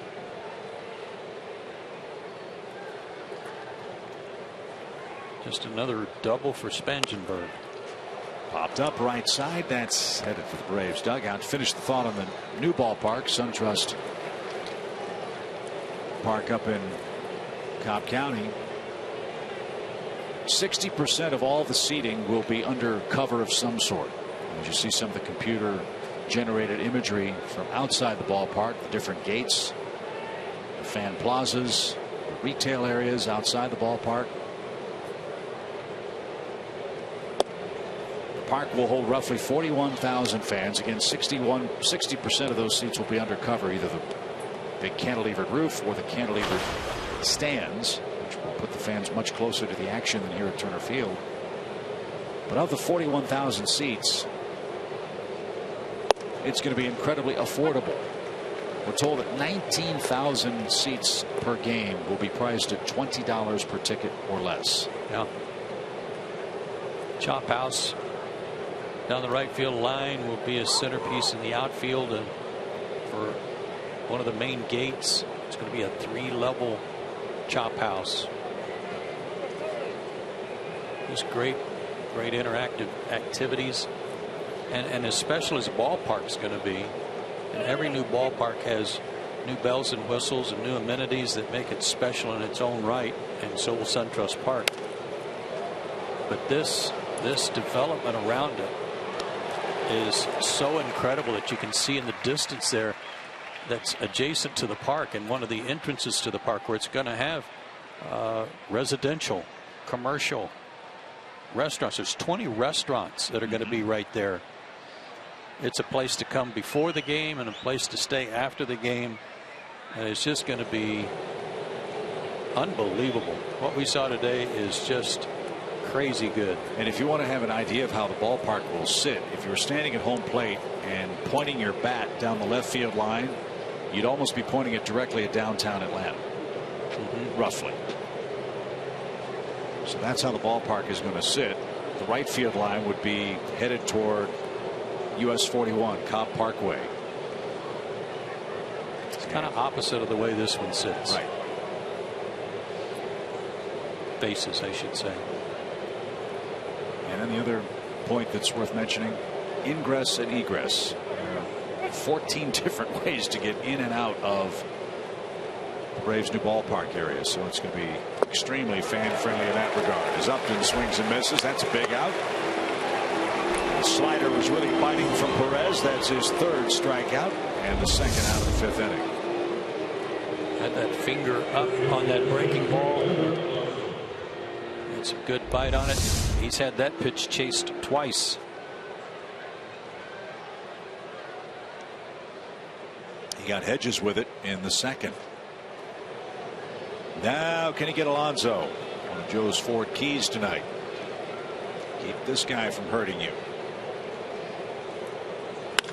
Fly ball center. Maben back on the run. Still going at the wall. He's got it right at the 400 side. And Williams Perez was very happy to see that. Great catch by Maben. And the rally stops at 1 for the Pods.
look at the difference in center field play from last year to this. Yeah, good timing on after that great catch he just made.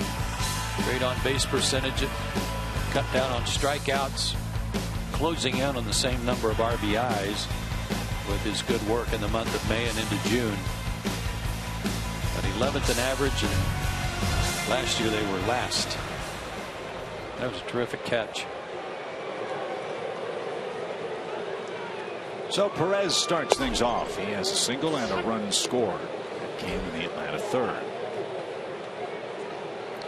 Braves loaded the bases that inning, settled for 1 run. Had a chance to put a lot of runs on the board tonight, but to Ross's credit, he's allowed just 3 to this point.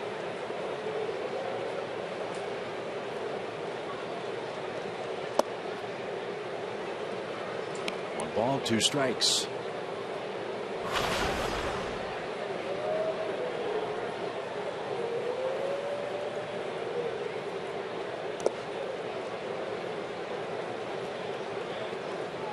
Now 2-2.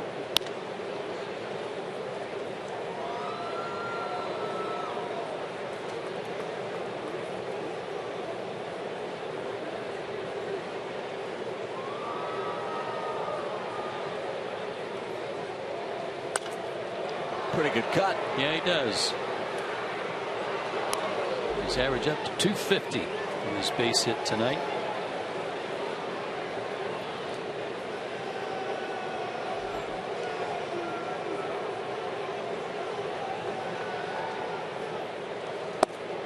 And a swing and a miss. Takes care of Perez, and that's how the Braves' 5th begins. Time for our AT&T U-verse trivia question tonight. It features a question around Justin Upton. He's 9th in the league with 12 homers this year. Who was the last Padre to lead the National League in homers for a year?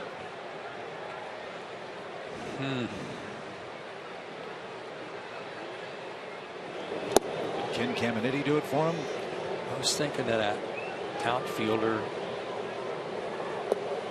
Steve Finley in a beautiful sunset. No, he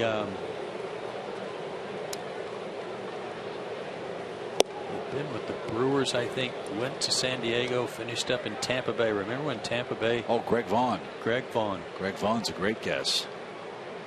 Fred McGriff. Yeah. Nate Colbert. It's hard to think of the old time Padres because the ballpark was so big. Yeah. Fred McGriff's a good call too. Dave Winfield. It's upstairs for Jace. 3 balls and a strike.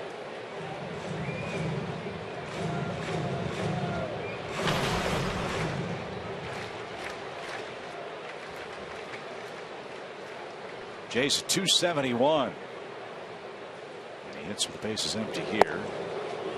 I asked the rhetorical question, what's his defensive run save ranking in the big leagues? We're told he's 3rd overall among all second basemen. And he's down on strikes. Want to know if it was a strike? I think the answer was yes. And the slider for Ross is starting to bite in the middle innings. Back-to-back strikeouts brings up Cameron Maybin.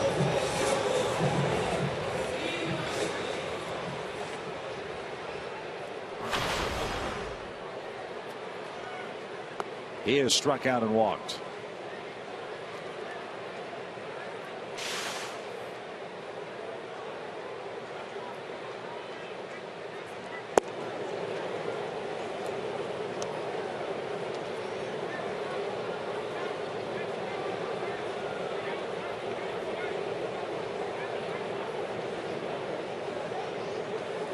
Look out. Oh my goodness, Freddie. That one had you and you didn't even know it.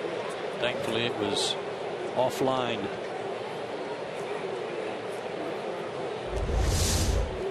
Look at this.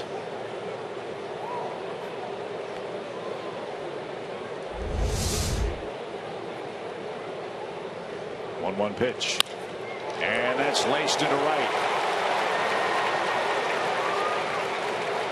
Cameron Maybin is hitting the ball to all fields since he's put on a Braves uniform. And on base twice tonight. That makes him 4 for 12 in the series against his old team.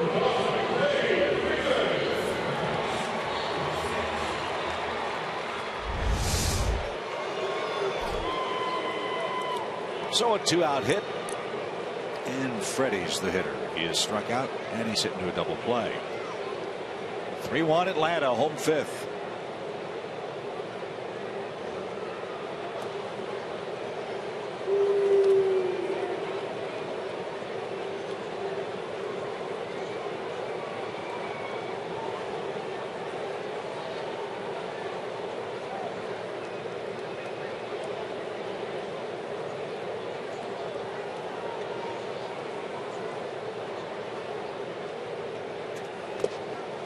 Hedges couldn't block it, and Maben will take second standing up. That's a wild pitch. Second of the night. Got over in front of it, but the ricochet off the heel of the glove and then the chest protector bounced too far away.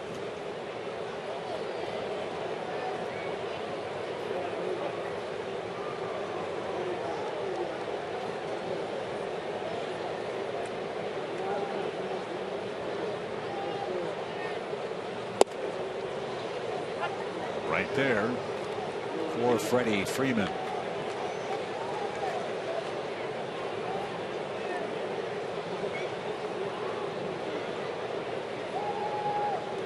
Braves have scored the first 3 runs.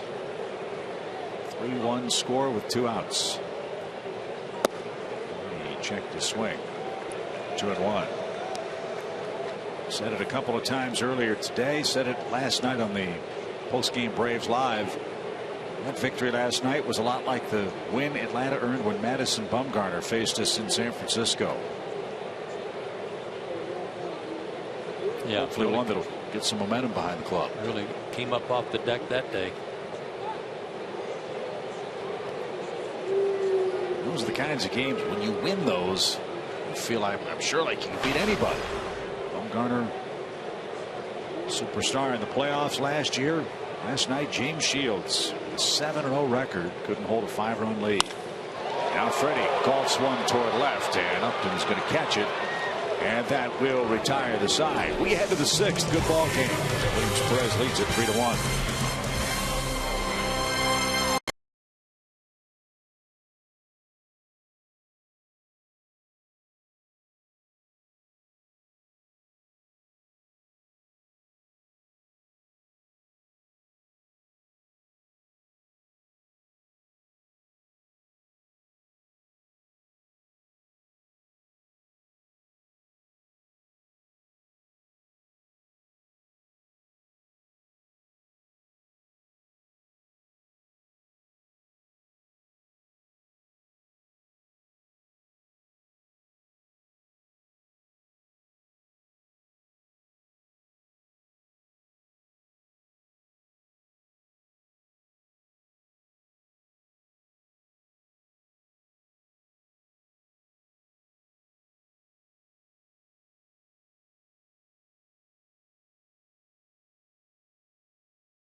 Over the ballpark in Atlanta this evening, and Braves fans tonight only thanks to the Braves Steal of the Week. Get Braves club level seats for 40% off to see the Braves take on the Mets Father's Day weekend, June 19th through the 21st. Post-game fireworks, a Boys to Men concert, Dad and the kids running the bases, and more.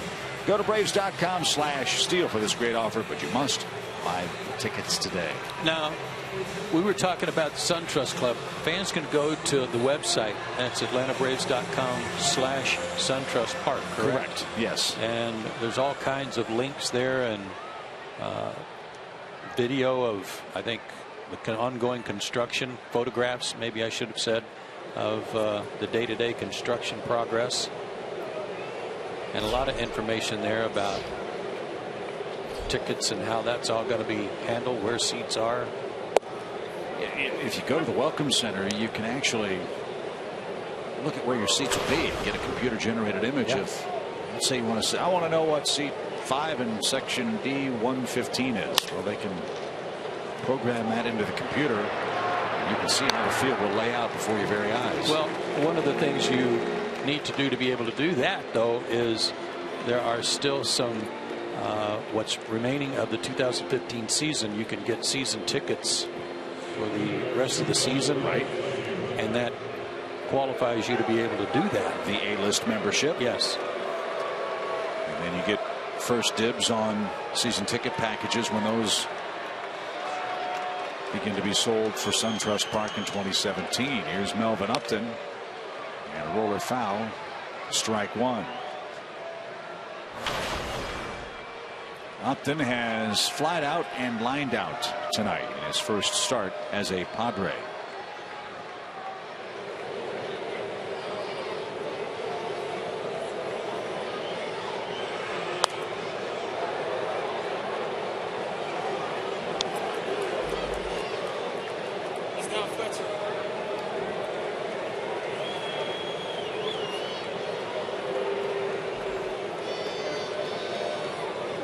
Is in a nice rhythm now. It's tie. 1 ball, 2 strikes.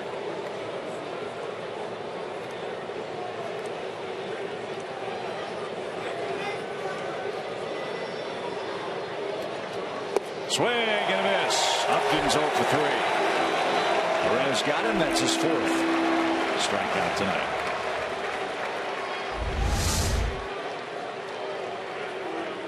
Took a little off his breaking ball. Had him off stride. And Amarista is the batter. He's 1 for 2.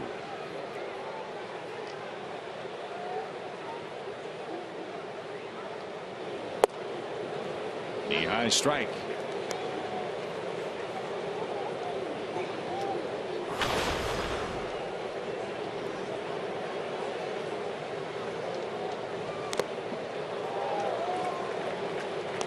Amarista might be our league's answer to Jose Altuve in this regard. He's 5'6", 159 pounds. He doesn't hit like Mr. Altuve in Houston.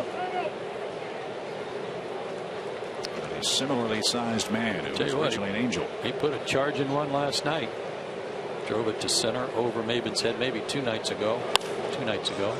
And hit this one the opposite way to left, and on an 0-2 count, Amarista flies out, and Perez has a 1-2-3 6th. He's rolling. So are the Braves. 3-1 your score.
lost 3-1, and they sit just 2.5 games back in the East. We asked Nick Markakis today how he feels about the team and where they are just a third of the way through the season. He said, I don't check the standings every day, but I'm pretty sure we're not too far from our goals and accomplishments. He said it's a long season. Not everything's going to go smoothly, but we take things one day at a time. We do what we can to win every single day, and we leave the past in the past. Just a little insight on what's going on with Nick Markakis, who's been so consistent, guys. He does it in a quiet way, doesn't he, Christina?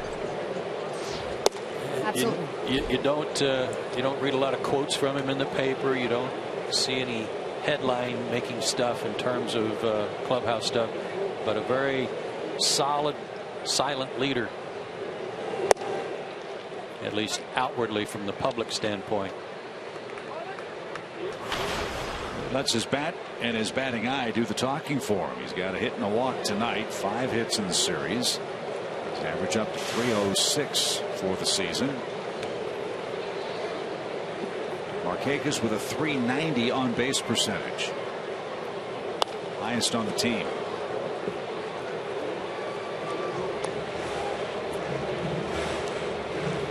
He's walked 31 times. He's struck out 32 times. He's got 67 hits.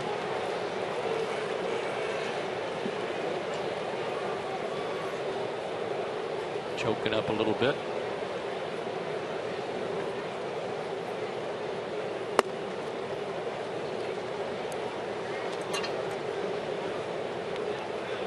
Two balls, 2 strikes as we close in on 9 o'clock Eastern time. A perfect night for baseball.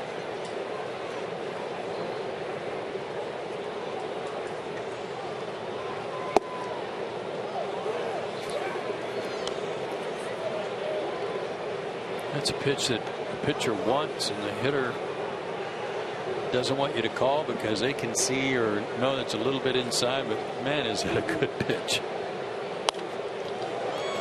Then he made another pretty good pitch and he spoiled it, fouling it away. That's what makes him such a tough out. Yeah, 94 miles an hour just off the inside corner with some sinking action. He wants you to swing at that, and Nick didn't.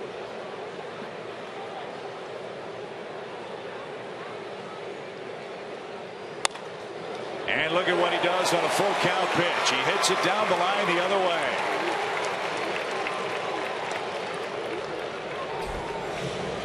Marvelous bat control for Nick Markakis. He's 2 for 2.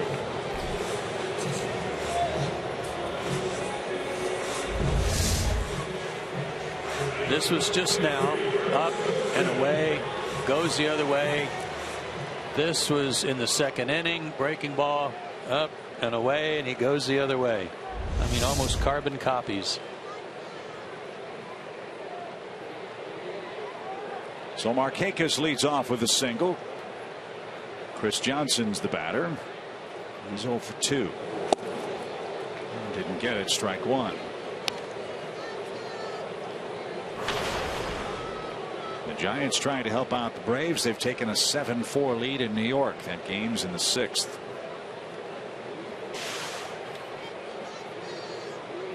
Washington already beat the Yankees today. The Marlins lost in Toronto. The Phillies lost again in Cincinnati.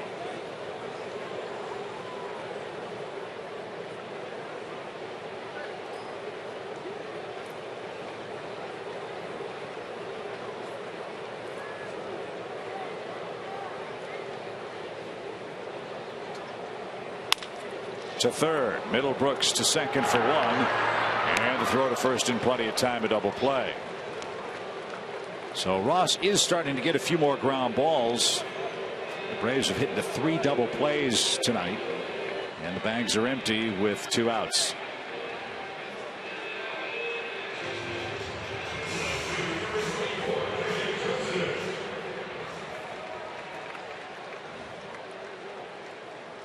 Here's Kelly Johnson. Kelly's 2 for 2 with an RBI single. Bouncer foul at third. Showed you that graphic earlier about some of the Braves youngsters acquired in trade from the San Diego Padres. Some other notes around the minor leagues. Dana Evelyn Pitched an inning and 2/3 of perfect relief the other day. Tyrell Jenkins is a Double-A All-Star in rotation for Mississippi. Zaino Albies, Ozzie Albies as they call him, at Class A Rome. Last 10 games, 20 hits in 40 at bats, and he's hitting .323. Braves like him a lot. I think he hit .350 last year in a short season. And he's built a lot like Amarista. He's a real slight guy, but knows how to play.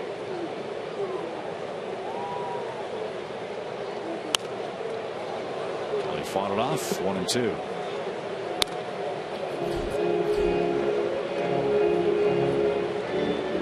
Lost over 100 pitches now. He's allowed 9 hits.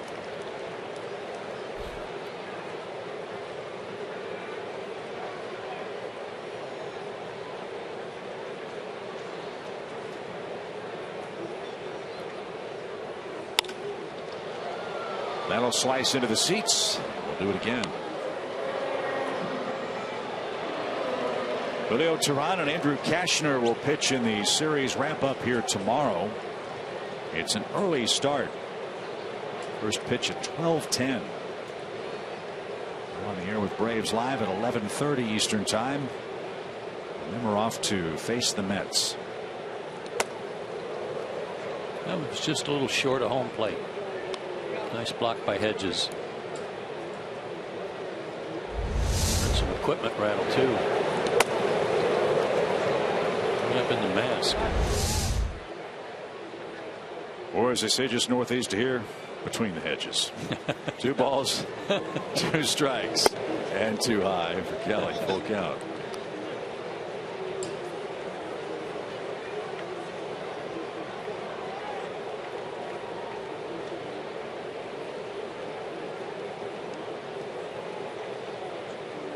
Betcha Ross will say he didn't have his A stuff tonight, but he's trying to keep the Padres in the game. And he's got a pop up toward left. Upton is there, and that retires the side. And by the way, for you Bulldog fans, that tailgate show will be getting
Braves are chopping away at the Padres, leading 3-1 after 6 innings. And ready, set, go, fans, to Turner Field for this year's Braves Country 5K, Saturday, June 20th. Packages include race registration, a ticket to the June 20th game against the Mets, and a commemorative T-shirt. Stay after the game for a free post-game concert with Boyz II Men. Ironically enough, Joe, one of their hits is entitled "End of the Road" with the 5K race. I mean, they're going to have to play that afterward, right? It should be a theme while they're running. Right. You know, just plate on the PA system. Loudspeakers. Yeah, why not?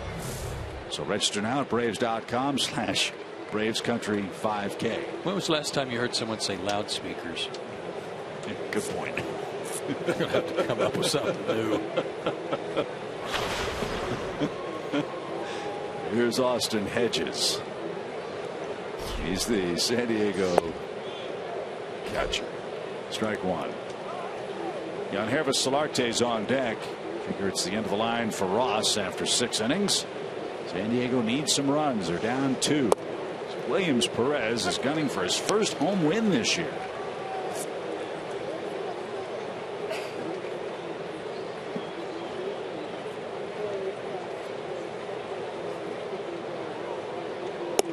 Off the plate, a ball and 2 strikes. 2 walks and a hit batsman all occurred in the first 3 innings. Since then, he's been pretty steady.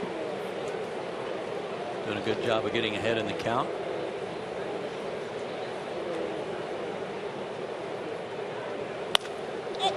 Popped him up.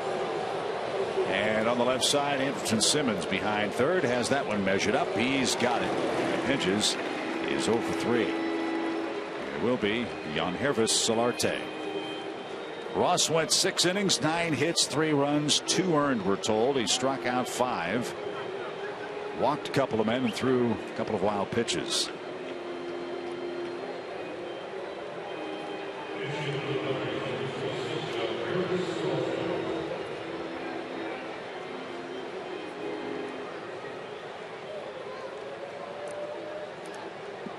Solarte with a couple of homers. He's knocked in 24 men.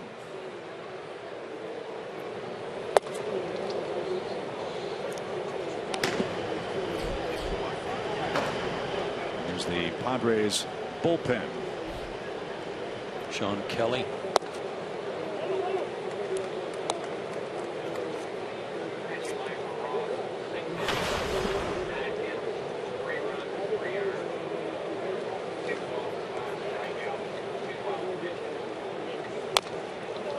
That's fouled at the plate. 2 balls and a strike.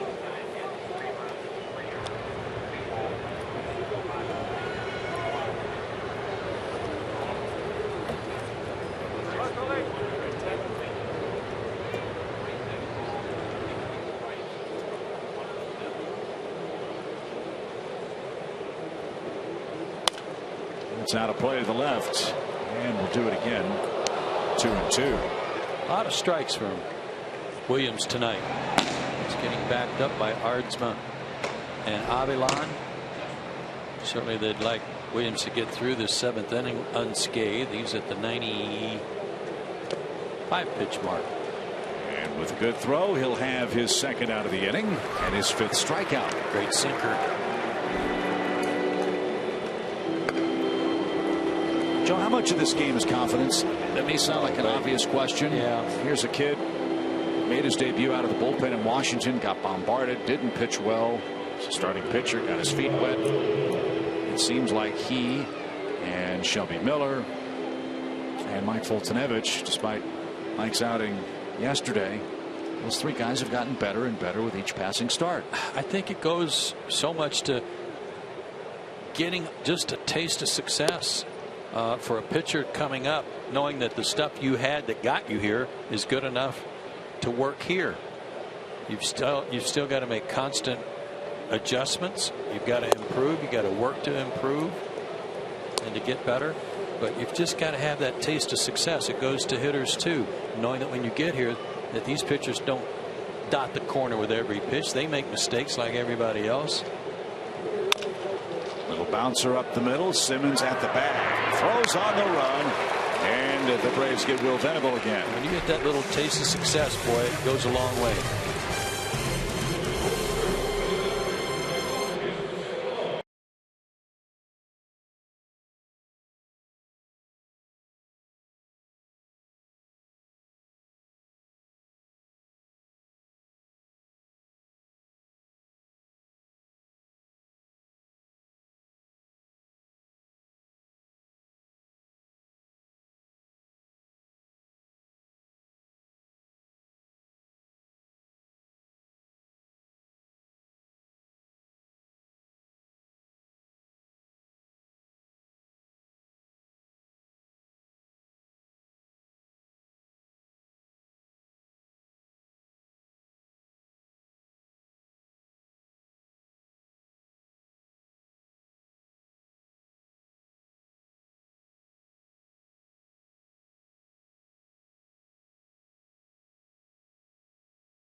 Johnson.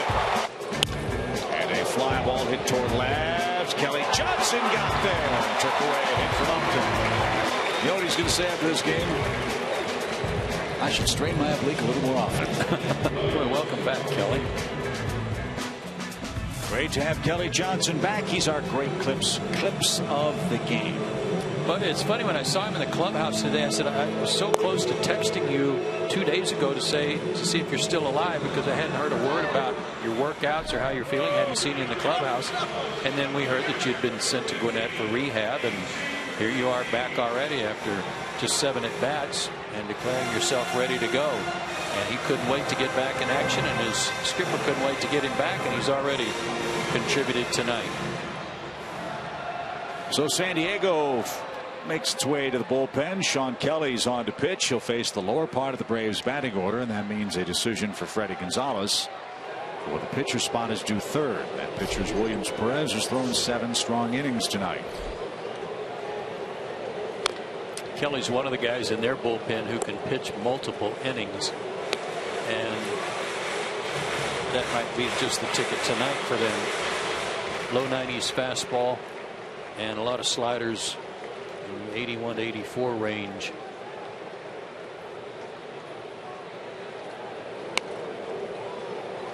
You know what I should do, and I kind of give you these scouting reports on these pitchers, is really not tell you that the guy throws in the low 90s, because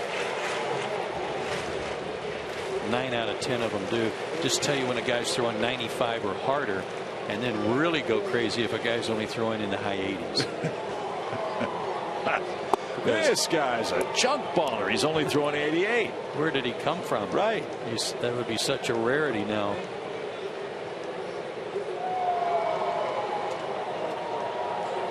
Kelly missed a couple of weeks with a strained left calf. And a base hit for A.J. Przinsky. He's got a couple of hits tonight. And that's 10 more hits for the Braves offense in this game.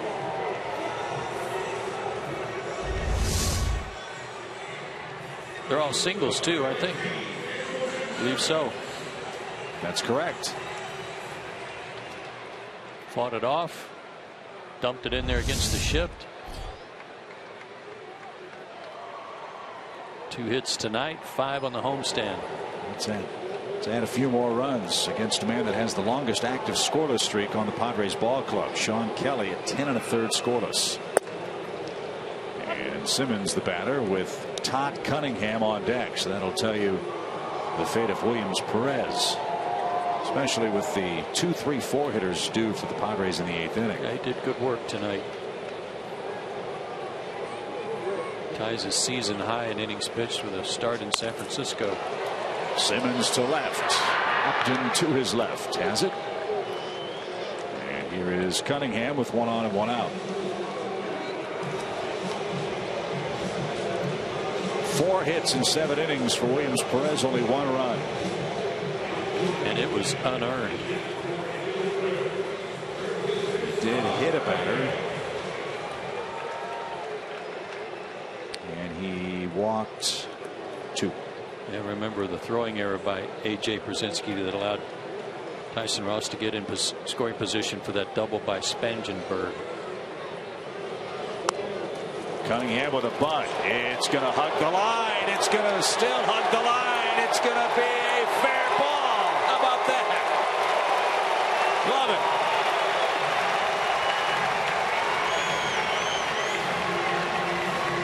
You've heard me say a million times, make it a base hit or make it foul. Well, it doesn't get any closer than that to perfection.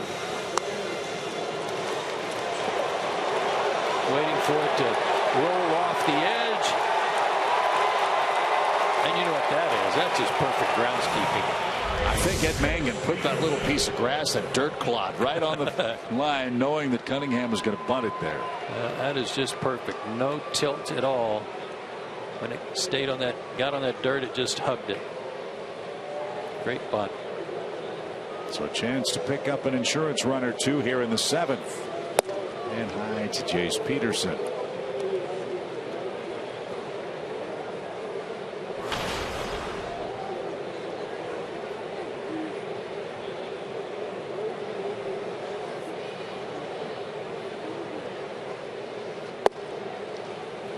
That's in for a strike. It's an even count.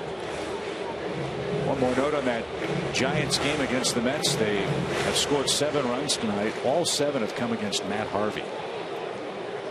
That's twice in 4 starts. He's allowed 7 runs in a starting assignment. The Braves will miss him in New York. It's pretty nice back-to-back games for the Giants. They pitch a no-hitter and they score 7 against one of the game's most talented right-handed pitchers. Watching the highlights of that no-hitter, it didn't look like there were even any balls, any plays that tested the defense. Maybe one late that Crawford handled at shortstop. But there were, 11 strikeouts, including the last 3 of the ball game. There weren't many balls put in play with any authority.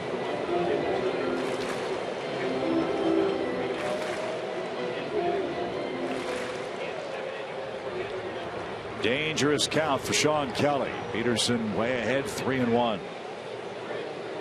Brzezinski and Cunningham, the Braves base runners. And Jace thought that was too tight. Instead, it's a full count.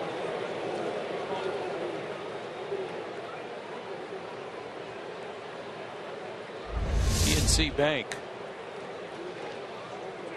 tells us it was a good call. Andy Fletcher.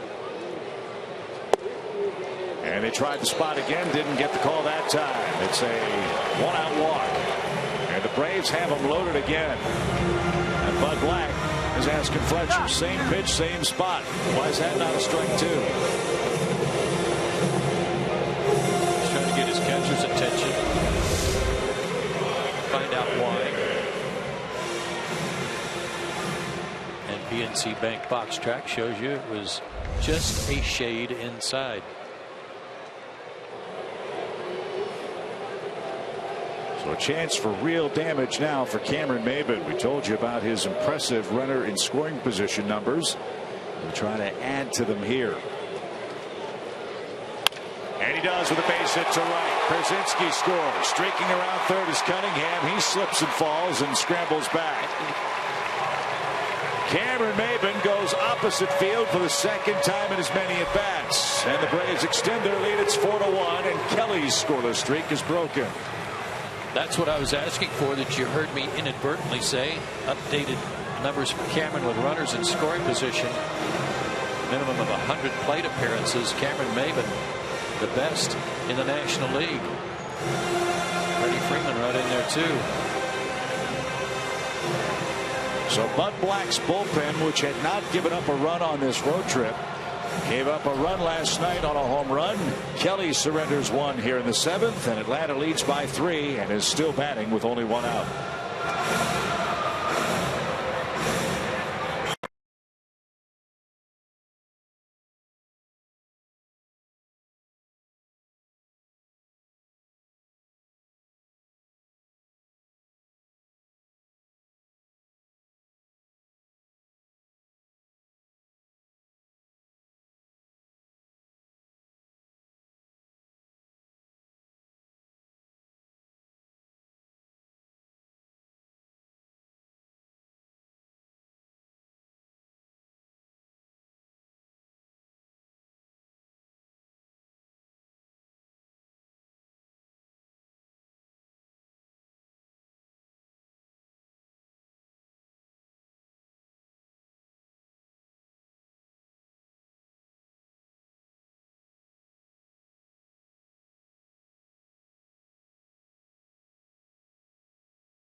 is presented by Dodge.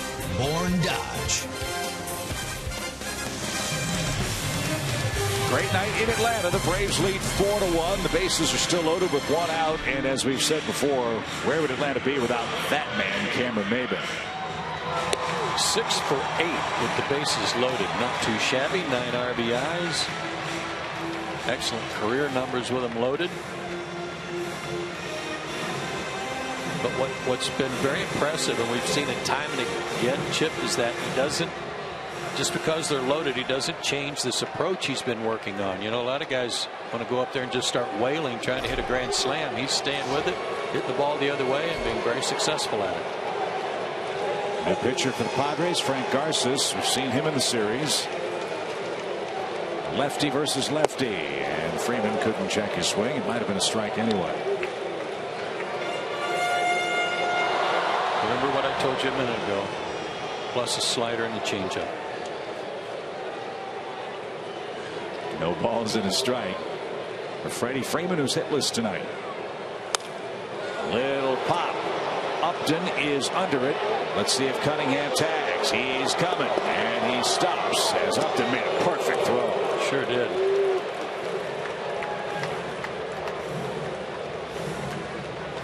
So Freddie can't bring Todd home from third. Now there are 2 out.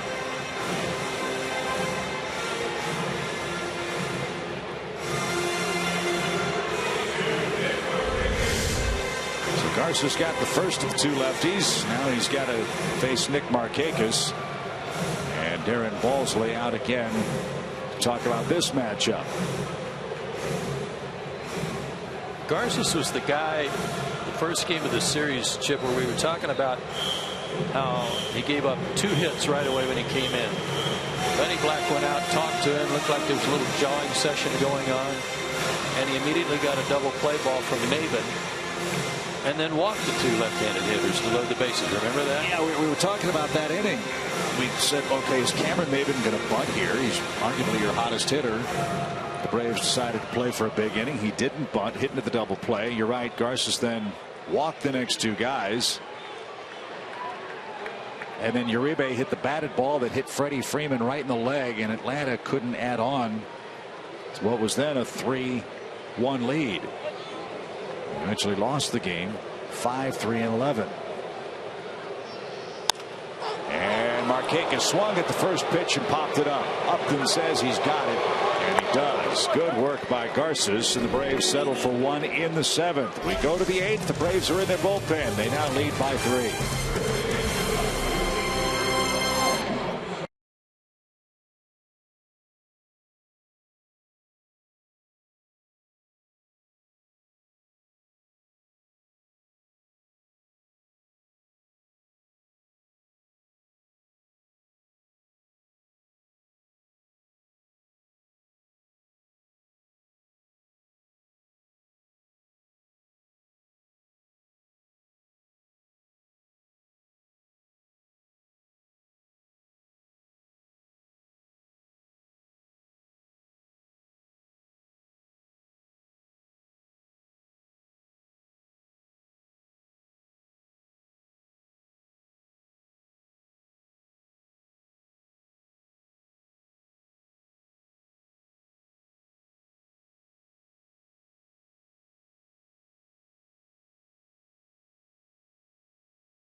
For Atlanta, he will also be the winner of our Yellowwood Bringing the Lumber honors tonight. Well, there's different ways of bringing the lumber. Sometimes it's going deep, sometimes it's going in the gap, sometimes it's going down the line with about a 50-footer. Gorgeous.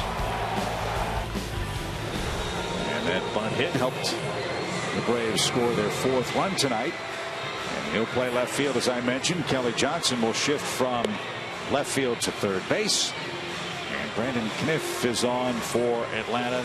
He'll work the 5, 6, 7 hitters. Yeah, and he's here in a situation, a high responsibility situation in the 8th inning. Jim Johnson's worked each of the last 2 nights, so he gets perhaps a night off, or maybe he'll finish the game. Who knows?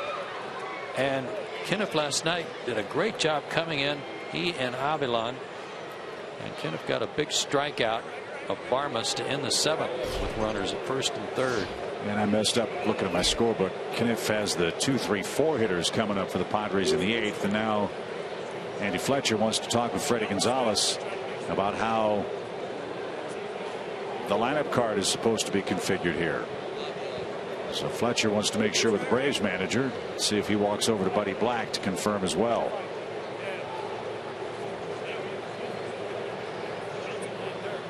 And I think what the Braves wanted to make sure, and Fletcher wanted to, that Kniff was going to bat in the 5th spot. He has to, right, since Cunningham stayed in the game. Exactly.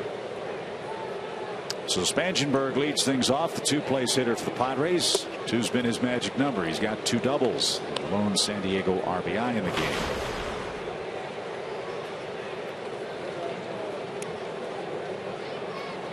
(4-1) Braves. The Padres have been held to 4 hits. He was late on a 93-mile-an-hour heater. But you know what? Even when he's late, he hits the ball in the barrel. And he's had a couple of balls go off the end of the bat, but the ball he hit to left field over Kelly's head tonight fooled me. I know for sure that, and I know he fooled Kelly because he broke in on it. So he's got some bat speed. His bat is in the zone for a long time. And he came in and took the job away from a guy who the Padres had given a big 4-year deal to. It's Jed Jerko, who is sent to the minor leagues today. Simmons found it and double clutched. And Spangenberg is aboard with an infield hit. He may, speaking of Bud Black, have found his number 2 hitter. Good glove work with Anderson. I don't know if it was grip or his feet. He didn't have a hold of it. Couldn't get it to roll over there to his thumb. And as Paul Bird says, he tried to throw that one without his thumb. You can't do it. At least not very accurately. No. So here's Justin. He's walked, he's been hit by a pitch, and he has struck out. He took one at the knees. This is where Brandon's been very, very good. He has eaten up right-handed hitters for most of the season out of the Braves pen. Yes. Stay aggressive. Boy, he was pounding that fastball last night.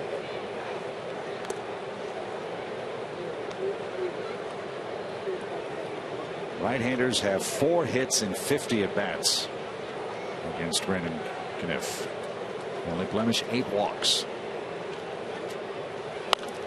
Popped up, out of play. Upton behind 0-2.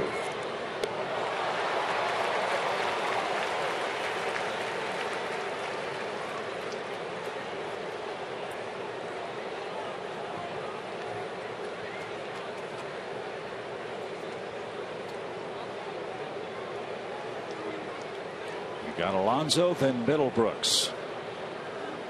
Going to throw a breaking ball, throw it here and throw it off the plate. Stays with the fastball.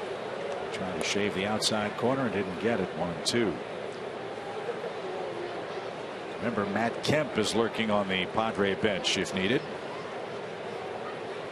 That's another reason why Brandon's in here.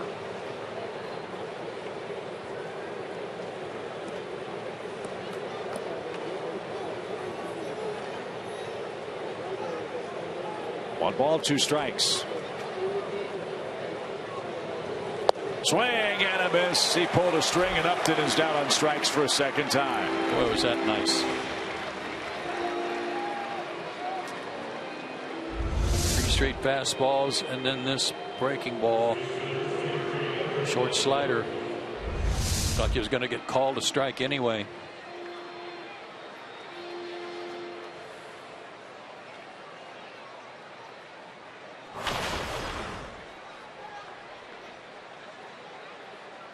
So 1 on, 1 out. Here's Yonder Alonso. Double play ball. There's 1. There's 2. Brandon Kinniff keeps Alonso under wraps, and the Braves head to the bottom of the 8th inning. It's a 4-1 Atlanta lead in Game 3.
Take a behind-the-scenes tour of the Braves press box, broadcast booth, clubhouse, and dugout. Tours are offered all year long, and they begin at the Braves Museum and Hall of Fame. For more information, call 404-614-2311.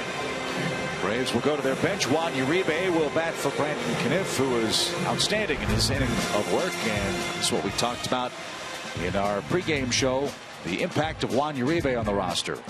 .425 on base percentage, 5 walks, 2 homers, picking it at third. Great pickup by the Braves. And Kevin Quackenbush. You don't know what he throws? Sure. Wow, he's right on the cusp. 89-91. So I got to throw that out there.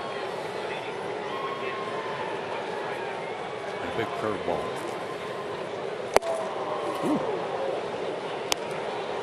That was within the parameters. Yeah. Yes, it was. Looked harder. 1 ball, 2 strikes.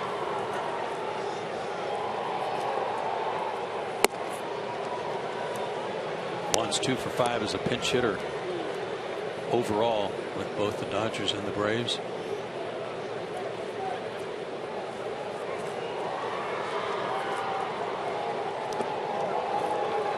And that's a little low. Full count.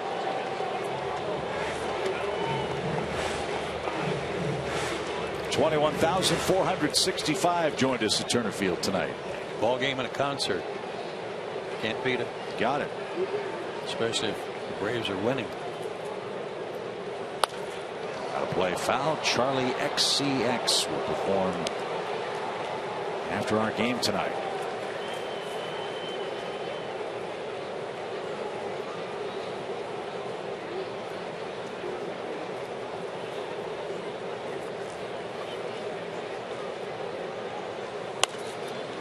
Out of play.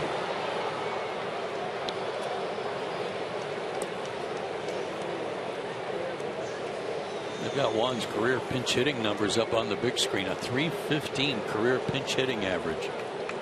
73 at bats. That's impressive.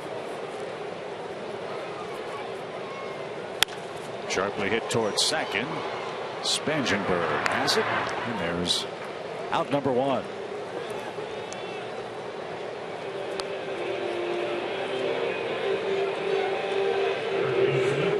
Kelly Johnson bats. Great to have Kelly back. Disabled May 13th with an oblique. He's returned with a couple of hits and an RBI tonight.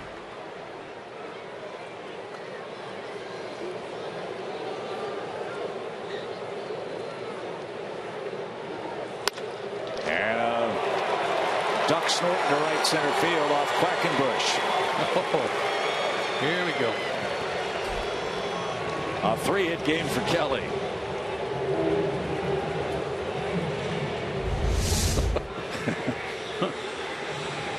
Fastball.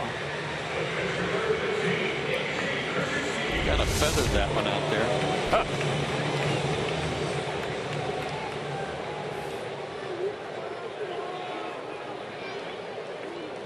A.J. Brzezinski scored a couple of runs. You know what? Every once in a while, and there was one of those times,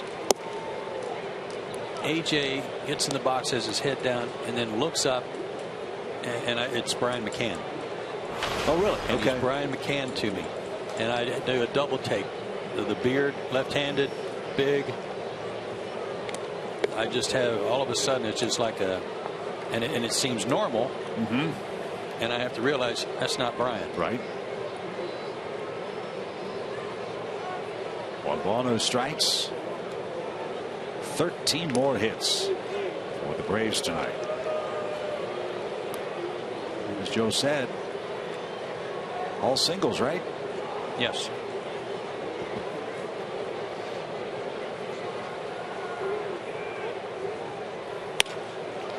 A little pop. And that's going to drop. A veritable flock of duck snorts. Yeah. Got to be greedy. That was the advice I got from Dixie Walker, the old minor league hitting coach for the Dodgers when I signed. You get one, you got to want two, and then you get greedy, you want three. Great effort there by Will Venable. Came up just a little short. Because there are going to be those days, Dixie would say, where you can't buy a hit no matter what you do. Yeah, you see guys all the time hit the ball right on the barrel, lasers. Guys make a great catch, or it's at somebody.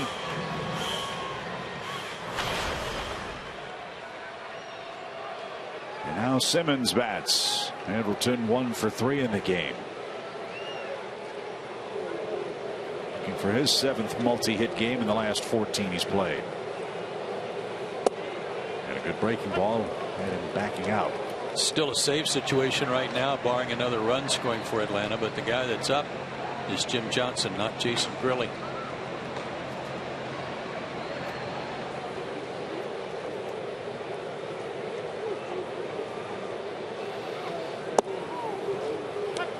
Another good hook, 0-2.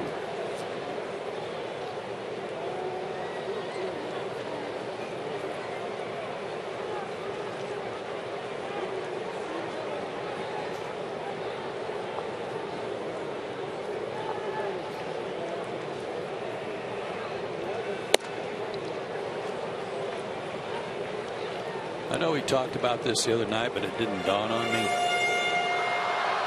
where Quackenbush was from. Land O'Lakes, Florida.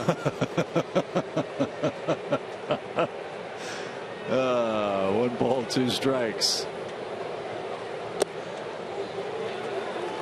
And now 2-2.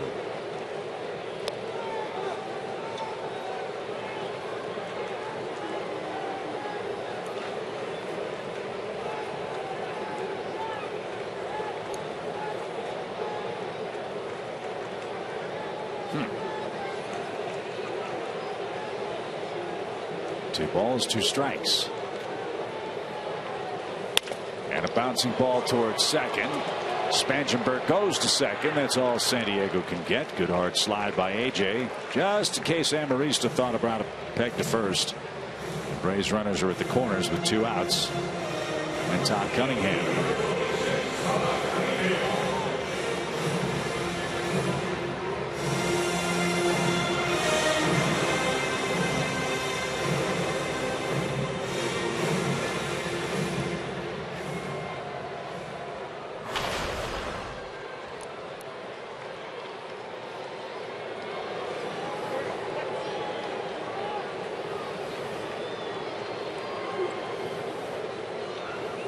Cunningham rips one foul.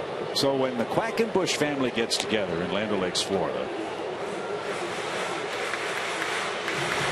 how you would define the grouping of Quackenbush I would be depending on what they're doing. If they are on the ground and walking around, it would be a brace of Quackenbushes. Okay. Popped up out of play. If they were flying somehow, some way, maybe they have ultralight planes or something, it would be a flock. Sure. And believe it or not, if they were actually swimming in one of the lakes in Land O'Lakes, there would be a paddling of Quackenbush. A paddling? A paddling. Oh, really? Like covey, flock. Yeah. Well, I didn't know that. Yeah, neither did I. Or you can call them a raft. If they're all on one big inflatable thing, it would be a raft. Just thought you all would like to know that. I've learned something. Yeah. I keep mostly that you're a knucklehead. It'll be a murder of broadcaster. It keeps up. 0-2 pitch is way high. Took you that long to figure that out, huh? I kept giving you the benefit of the doubt. Over and over. Yeah. Extra run sure would be nice. Yeah. 2-2. From Quackenbush, who's throwing a lot of pitches. And you saw a prototypical Braves offensive game tonight. Just hit it where it's pitched. String together some safeties. Cash in a mistake or two. Find a hole or two. And 4 runs. And Williams Perez, the other key. He went 7 innings tonight. Kniff terrific in his inning of relief. And a bouncing ball by Cunningham to second will end the inning.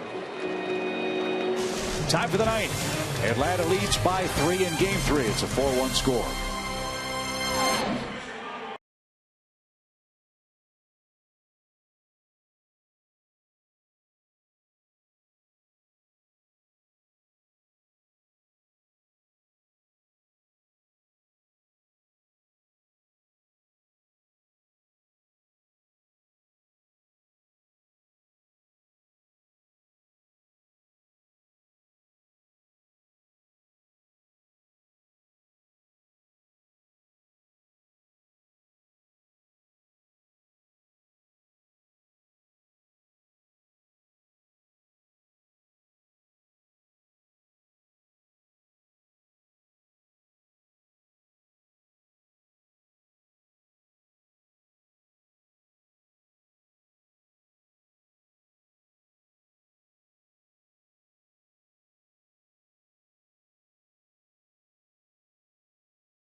On the season. Iconic R&B vocal group Boyz II Men performs after the game Saturday, June 20th. A free post-game concert Brought to you by Coca-Cola and Delta Airlines. VIP field and backstage passes are now available.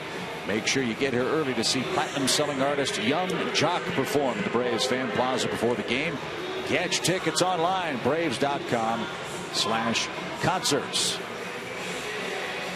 Justin Upton pensively looks on from the Padres dugout after a 2-strikeout game tonight. He's 9th in the league with 12 homers this year. Name the last Padre to lead the senior circuit in homers in a single season.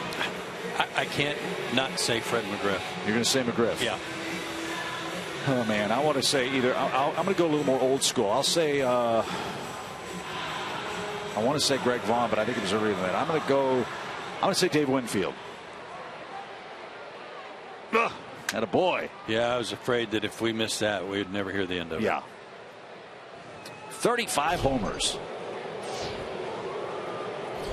As Jim Johnson takes over for the 9th inning. And 35 homers doesn't sound like a lot, but when you consider his home ballpark in those days, old Qualcomm Stadium, or not, Jack Murphy Stadium. Yeah, you had to launch him. Uribe stays in the game. He's at third. As Jim Johnson, working 3 consecutive days, tries to save it for Perez. Fly ball right center. Maven on the run. He got there. 1 down. Those 35 home runs, though, were not the most in San Diego history. We were on track with Greg Vaughn. He hit 50 one year in 1998. That was McGuire and Sosa. McGuire hit 7. Right. Didn't lead the league. Melvin Upton Jr. 0 for 3 tonight.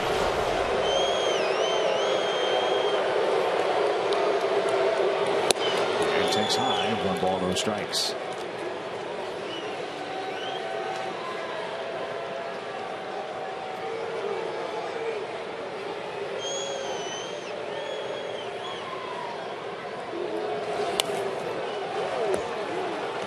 Been a while for Johnson to work 3 days in a row, too.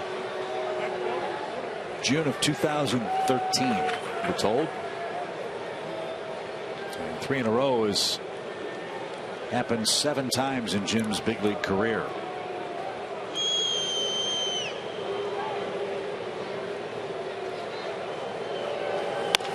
Bouncing ball left side. Uribe's got it, and a perfect throw. The Braves run out away.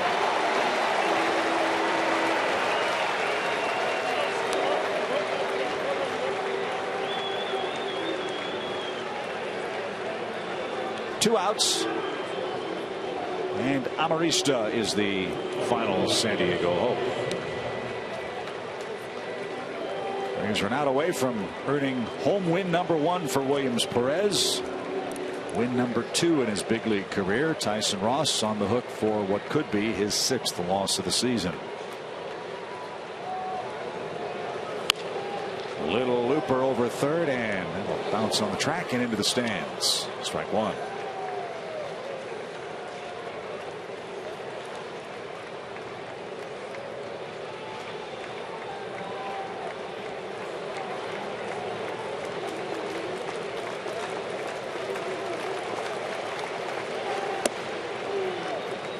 One ball, 1 strike.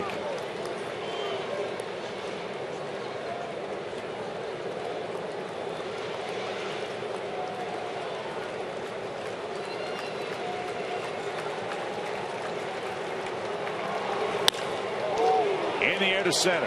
Maven is there, and the Braves have beaten the Padres. Jim Johnson with a 1-2-3 ninth. The Braves pound out 14 singles, score 4 times, and make a winner of Williams Perez, and Atlanta creeps to within a game of 500 once again. Atlanta leads the series. They can win it outright tomorrow, and we welcome back Kelly Johnson. 4-1 your final. We'll recap it right after this. This copyrighted telecast is presented by authority of the Atlanta Braves and may not be reproduced or retransmitted in any form. The accounts and descriptions of this game